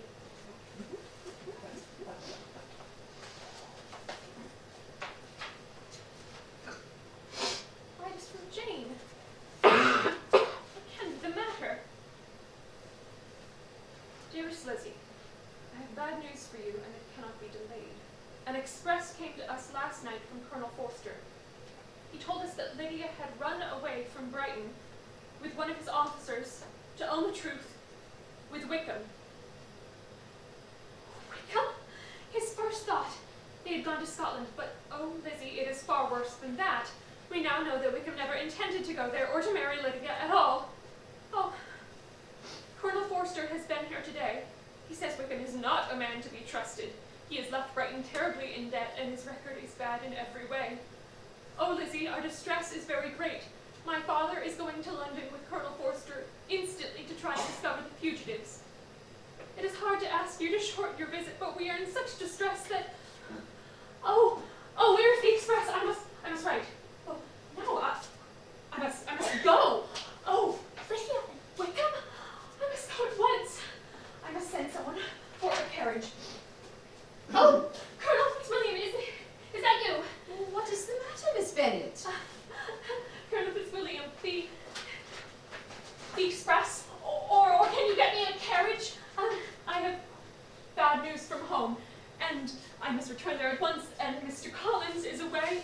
Will you be so kind? Oh, certainly, my dear Miss Bennet, of course, but well, don't wait for me, Darcy. I can't join you now. Miss Bennet is in distress. Miss Bennet, but... Good God, what is the matter? Miss Bennet has had some bad news from home. She wishes to return and desires a carriage. Do you go for the carriage, Fitzwilliam? Get one from the stables. Go! I will remain with Miss Bennet. Shall I call for the maid, Miss Bennet? A glass of wine? Shall I get it for you? You are very ill. No, thank you. There is nothing the matter with me. I'm quite well. I'm only distressed by some dreadful news I've just received from Longbourn. I am very sorry indeed. I have just had a letter from Jane with such dreadful news. It cannot be concealed from anyone. Well, I am grieved, Miss Bennet. Grieved indeed. Oh, Mr. Darcy, you were right. If only I had believed you. You and the others. But I could not believe it. What is it, my dear Miss Bennet? What has happened? No, I cannot tell it. And yet everyone must know. My sister Lydia has eloped, has thrown herself into the power of Mr. Wickham. She has no money, nothing that can tempt him to. She is lost forever. Good God, Miss Bennet. Your sister in Wickham? God. Oh, this is my fault. I should have realized this danger. I should have spoken. My own wretched experience with the man should have been told. Your experience? Yes, remember, I hinted it at you merely today. I should have long ago have spoken boldly. What do you mean? Mr. Wickham attempted this same plan with my own sister 2 years ago. She was an ignorant, innocent, trusting girl of 15.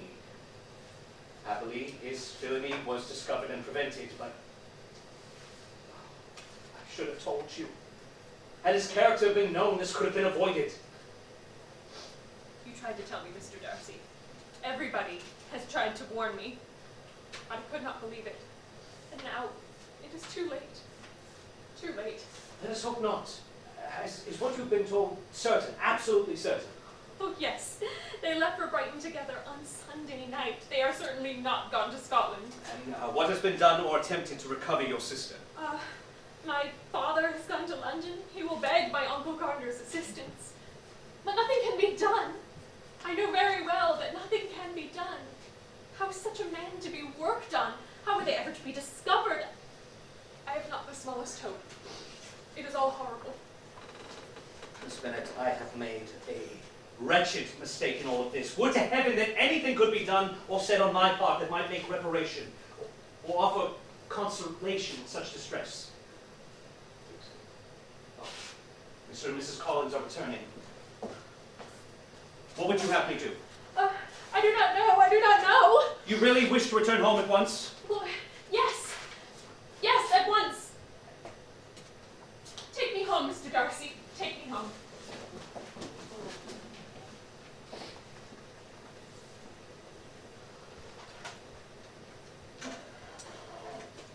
Dear Mamma, do try and take some of this nice gruel. You will be ill if you do not eat something. How can I feel better? I must be ill. It is all very well for the rest of you now that this disgrace has been brought upon me. But if I had been able to carry my point, if I could have gone to Brighton with all my family, this never would have happened. But poor dear Lydia had nobody to take care of her. Oh, that villainous Wickham. I'm sure there was some great neglect or other somewhere. For Lydia is not the kind of girl to run away with a man. But no one would listen to me. I was overruled, as I always am. Poor Lydia, my poor child. Mamma, try to be calm. How can I help being excited? You have no feelings. Here is Mr. Bennet gone away, and I know he will fight that abominable Wickham and be killed. And then what is to become of us all? The Collinses will turn us out before Mr. Bennet is cold in his grave. Mamma, do not have such terrific ideas. Oh, if my brother Gardner is not kind to me, I do not know what I shall do. Yes, yes. My Uncle Gardner is very kind. He is doing everything in his power for us. He's helping my father now in London, you know. I hope he will find Lydia, and perhaps he may be able to arrange a marriage after all. You must not give up so, dear Mamma. Oh, yes, Jane, it is true. My brother may be able to see that they are married. Write to him at once, Jane. Tell him to find out wherever they may be, and if they are not married already, make them marry. Oh, I do think that Wickham is the wickedest young man in the world to so deceive my poor, innocent Lydia. But Jane, go and write my brother, and tell him that Lydia need wait for wedding clothes. Don't even let her give directions until she has seen me, for she doesn't know which are the best warehouses. And, oh, Jane, tell my brother to keep your father from fighting that hateful Wickham. Tell him what a dreadful state I'm in. Yes, Mamma. Where are you going? Why? To write the letter, Oh, Mamma. not just this minute. Don't leave me alone. Where's Lizzie? She has gone down the road to meet the post. I'm sure she is to bring some good news. She had better stay here and be of some help. She has only just gotten home and now she leaves me. But nobody thinks of me. Nobody knows what I suffer. I'm frightened out of my wits. I have such tremblings and flutterings all over me, such spasms in my side and pains in my head and beatings at my heart. I can get no rest by night or day. Oh, Mamma, Mamma, Lizzie's running up the drive. She is smiling. She has some good news, I am sure of it. Oh, take care, Jane. You're exciting me.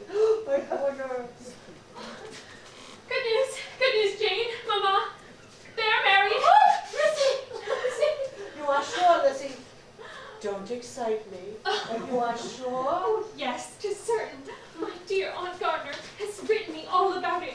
They are really married. Oh, how good my uncle is. Oh, Jane. Oh, listen. Oh, my dear, dear Lydia. She is really married. I shall see her again. Oh, my good, kind brother. But how did it happen, Lizzie? Yes, tell us all about it. Let me read it. No, I will tell you. Well, my father finding Lydia. My aunt does not tell me just how it was done. And your father found that they were married after all. I told him so. No, Mama. They were not married, and they had no idea of being. But my father and uncle insisted upon it. They took Lydia away at once to my aunt's house, and from there they were married only yesterday at St. Clement's Church. St. Clement's. My dear good uncle has arranged to have all Mr. Wickham's debts paid, and my father is to settle an allowance on Lydia. But where are they? What are they going to do? Well, my father is coming home at once. He may be here any moment. At first he would not consent to let Lydia and Wickham come to us, but my aunt and uncle urged it, and my father knew how anxious Mamma would be, and so they are coming here too. At once? Yes, directly. Today. Oh, my dear Lydia, how I long to see her and to see my dear Wickham too. But the clothes, the wedding clothes, I must write to my sister Gardner about them directly. Oh, Mama, there is plenty of time for that. Well, perhaps so. Oh, my dear Lydia, how merry we shall all be together. I'm so happy Lydia married. She is Mrs. Wickham. How well it sounds. Oh, my dear Jane, I must see about the clothes. We will settle with your father about the money later. I am in such a flutter. I'm going into the house to write about the clothes. No, Jane, you stay right where you are. I know what I am about. Think of it, Mrs. Wickham. Oh. Oh, Lizzie, how relieved and happy we should be. Is not it wonderful? Are you sure it is true? Have you told us all? Yes, Jane, it is true. They are really married. And for this, we are to be thankful. In spite of Lydia's folly and Wickham's wretched character, we are to rejoice. How strange it is. Hi-ho!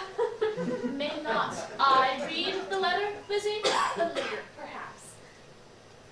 I am very sorry that now in my agitation I told Mr. Darcy about this wretched affair. Now that it has come out so well, he need never have known anything about it. And it would have saved me a great deal of mortification. But how would you ever explain things to Charlotte and Mr. Collins, Lizzie? Especially without his help, Mr. Darcy made everything seem so smooth and plausible for your sudden departure. Yes, that is true. Really, Lizzie, I think I shall have to take up the cudgel in Mr. Darcy's defense. His kindness to you has quite won my heart, and his amazing proposal was certainly a most flattering compliment. Why can you see no good in Mr. Darcy, Lizzie? You were always so full of excuses for Wickham, though it is true his open and deceitful nature deceived us all. Yes, there certainly was some great mismanagement in the education of those two young men. One has all the goodness and the other has all the appearance of it. I never thought Mr. Darcy so deficient in the appearance of it as you did. He certainly could have hardly had the friends he had if he did not possess some good qualities. Lizzie, have you heard that Mr. Bingley is back in Netherfield? Jane, no. When did he come? Have you seen him? No, I hardly expect to see him. Oh, yes you will, if he has returned.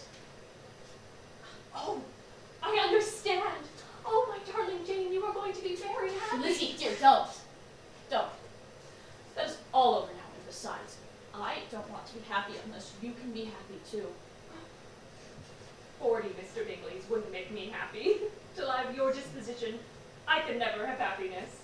No, let me shift for myself. Perhaps, if I have very good luck, I may meet another Mr. Collins with time. Papa! Oh, Papa! Tell us all, quickly. Are they really married, Papa? Yes, that misfortune is well settled on them. They are married fast enough. Well, where are they? When will they be here? I should say they would be here directly. I didn't care to travel with them, but they are not far behind, only just far enough to keep out of the dust of my post chaise. Papa, how you must have suffered. Oh, say nothing of that. Who should suffer but myself? It has been my own doing, and I ought to feel it. You must not be so severe upon yourself. You may well warn me against such an evil. No, Lizzie, let me for once in my life feel how I have been to blame. The impression will pass away soon enough. Papa, how did you persuade them to marry? I didn't persuade you. I haven't the means. It is all your uncle's doing. He has managed to buy Wickham for us. Oh, dear good uncle. But there are two things that I want very much to know. One is how much money your uncle has laid down in order to bring it about, and the other, how am I ever to pay it? But my uncle did not do it all. No, Papa, my Aunt Gardner has written me that you are to give Lydia an allowance. Yes, 100 a year. Do you think that any man in his proper senses would marry Lydia on so slight a temptation as 100 a year? No, that is very true, though it had not occurred to me before. It must be my uncle's doing. Generous man, I'm afraid he has distressed himself. A small sum could not do all this. No, Wickham's a fool if he takes Lydia for a farthing less than 10,000 pounds. I should be sorry to think so ill of him in the very beginning of our relationship. 10,000 pounds. Heaven forbid, how is one half such a sum to be repaid? That is what I should like to know. Well, my uncle's kindness can never be requited. If such goodness as his does not make Lydia miserable, then she will never deserve to be happy. Surely, I hear voices. Why, they have come. Oh, see, Papa, Jane. There are Lydia and Wickham. I must run and tell Mama. Yes, here they are. I will go to the library. I can receive their congratulations later. You know, I am prodigiously fond of Wickham, Lizzie. I defy even Sir William Lucas himself to produce a more valuable son-in-law. Well, Lizzie, here we are. My sister, Elizabeth. Good gracious, here I am again. I am sure I had no idea of being married when I went away, though I thought it would be very good fun if I was. Wickham, have you seen my pink-flowered hat box?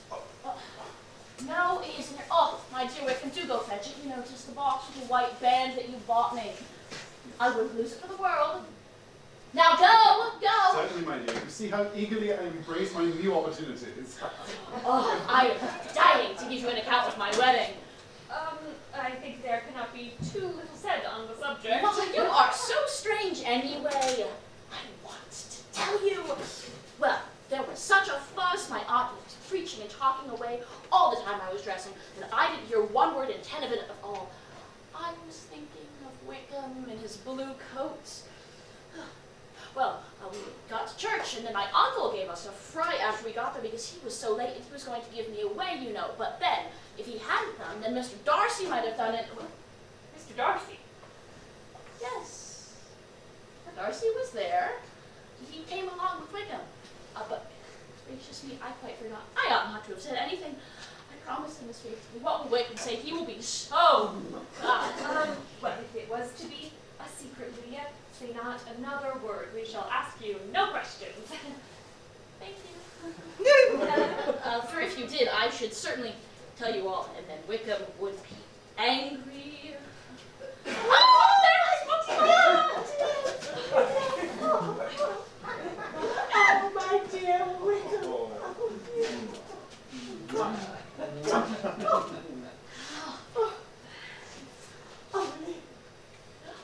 Simply wonderful, Mama.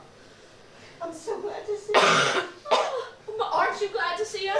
Do all the people hereabouts know that I'm married? I was afraid they might not, and so I just let my hand rest on the window frame outside the carriage so that everybody could see my wedding ring, and then I waved and smiled like everything. You may be sure, my dear, that everybody will rejoice with us in our good luck. Your marriage is a great compensation to me after all my disappointment about Jane and Lizzie. I do not blame Jane. She would have got Mr. Bingley if she could, but Lizzie. Oh, Lydia. It is very hard to think she might now have been Mrs. Collins. But what about your clothes? Oh, I have a lot already. You can be sure I would not forget them. But you didn't know the best warehouses. Well, never mind, we'll see to that later. Now you must all come in and have dinner. You must be famished. Come, girls. Come, my dear Mr. Wickham. I go first because I am a married woman!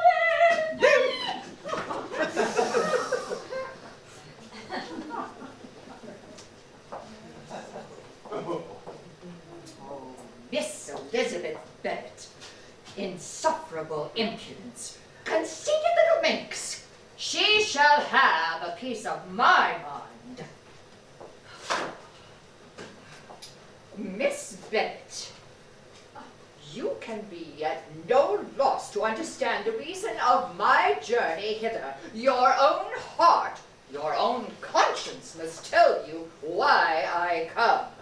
Indeed, you are mistaken, madam. I am not at all able to account for the honor of seeing you here. Oh, Miss Bennet, you ought to know that I am not to be trifled with. I have just been told that that Miss Elizabeth Bennet, would in all likelihood be soon married to my nephew, Mr. Darcy. Though I know it to be a scandalous falsehood, I instantly resolved on setting off for this place that I might make my sentiments known to you. If you believed it impossible to be true, I wonder you took the trouble of coming so far. What could your ladyship propose by this? Well, at once to insist upon having such a report universally contradicted. Your coming to Longbourn to see me and my family will be rather a confirmation of it, if indeed such a report is in existence. If? Do you then pretend to be ignorant of it? Do you not know such a report is being spread about? I never heard that it was. And can you likewise declare that there is no foundation to it? Your ladyship may ask questions which I shall choose not to answer. Oh, this is not to be borne. Miss Bennet, I insist upon being satisfied. Has my nephew made you an offer of marriage? Your ladyship has declared it to be impossible. Well, it ought to be so. But your arts and allurements might have made him forget what he owes to himself and to all his family. You may have drawn him in. If I have, I shall be the last person to confess it. Mrs. Bennet, do you know who I am? I have not been accustomed to such language as this. I am Mr. Darcy's aunt, and am entitled to know all his dearest concerns. But you are not entitled to know mine. Let me be rightly understood. This match can never take place. No, no, never. Darcy is engaged to my daughter. Now, what have you got to say? Only this. If that is so, you can have no reason to suppose Mr. Darcy will make an offer to me. Well, the engagement between them is of a peculiar kind. While in their cradles, my sister and I planned their union. Do you pay no regard to the wishes of his friends? Do not you see that this honor, decorum, nay, interest, forbid you marrying my nephew? Yes, interest, Miss Bennet, for you will be slighted and despised by everyone connected with him. These are heavy misfortunes, but the wife of Mr. Darcy must have such extraordinary sources of happiness that she can have no cause to repine. Obstinate, headstrong girl, tell me once and for all, are you engaged to my nephew? I am not. And will you promise to never, ever enter into such an engagement? I will make no promise of that kind. Miss Bennet, I am shocked and astonished. I shall not go away until you have given me the assurance I require. And I certainly shall never give it. I must beg, therefore, to be importuned no further on the subject. Oh, not so hasty, if you please. I had hoped to spare you this last humiliation, but your insolence forbids it. I am no stranger to the particulars of your sister's infamous elopement. I know all. The young man's marrying her was a patched-up business at the expense of my nephew. Oh, you needn't start, miss. Nobody knows about the whole affair better than you, but I don't wonder that you blush to find yourself discovered. You used your arts well. My nephew must have spent a full £5,000 or £6,000 to save your family from disgrace. I should think that such generosity might appeal a little to your gratitude and your sense of decency. Madame, Oh, it's quite useless to protest. I have my facts from the best authority. Heaven knows Darcy has reason enough to keep away from Wickham's flirtations and entanglements, but that is a family affair. However, you have managed to get it mixed up in them again to the extent of £5,000. Oh, but that is not enough. You want to make this shameless girl my nephew's sister, and the son of his father's steward his brother. Heaven and earth, are the shades of Pemberley to be so thus polluted? Madam, you have insulted me in every possible manner. I must beg to return to the house. This is beyond endurance. Selfish girl. You are then resolved to heaven. Lady Catherine, I have nothing further to say. Very well. I shall now know how to act. Do not imagine your ambition will be gratified. Depend upon it. I shall carry my point. I take no leave of you, Miss Bennet. You deserve no such attention. You will see what it is to rouse my displeasure.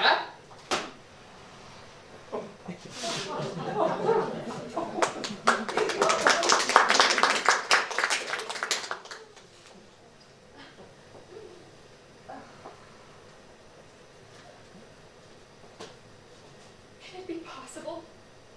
Do we owe all this to Darcy? Oh, it is intolerable.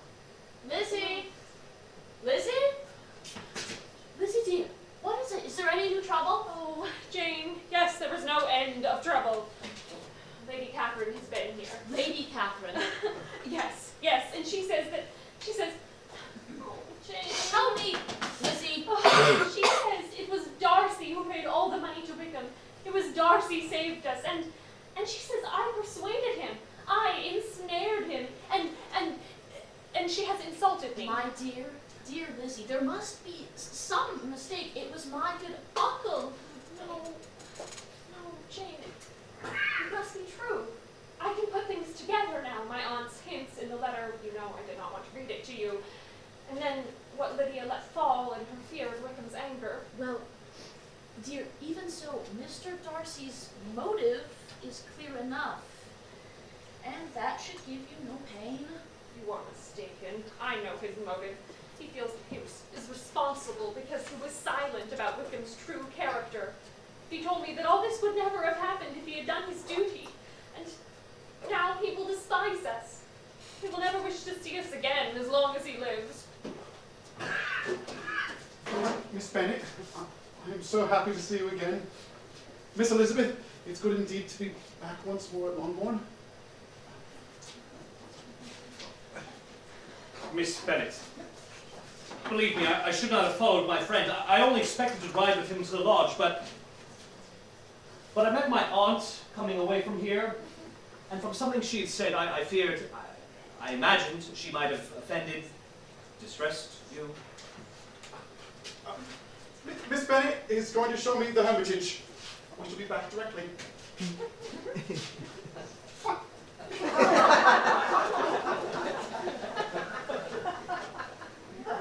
Forgive my intrusion. I will go. No. Stay, Mr. Darcy. Excuse my own incivility. Your aunt's visit has excited me. I shall be myself again in a moment.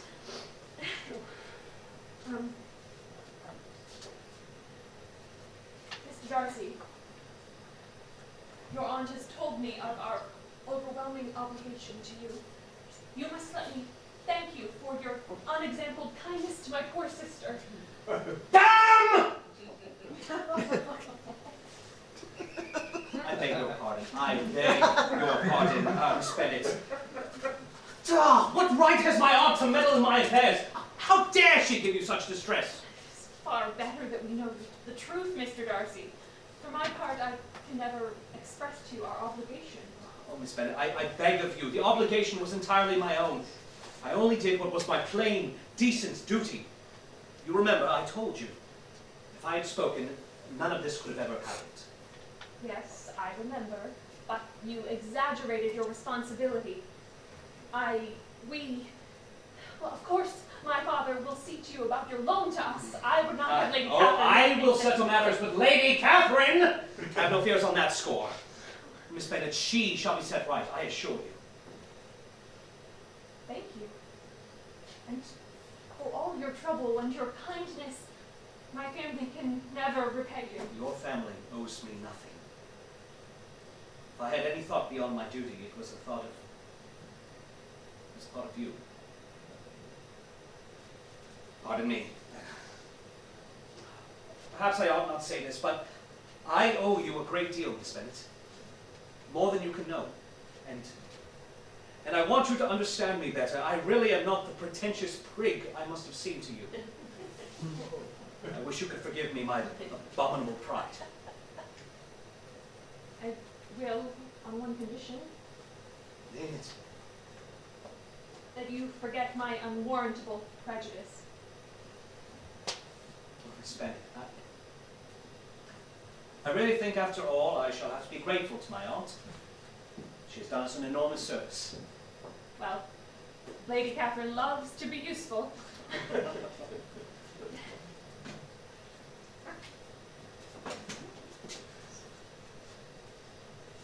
Is that by your permission? Yes. I told you, I have been kinder to my friend than to myself. I deserve it. It is my own fault. My selfish conceit has wounded you past help. Every sentiment of your nature has felt it, seen it. But one sentiment, they say, is blind. Miss Bennet? Dearest, loveliest Elizabeth.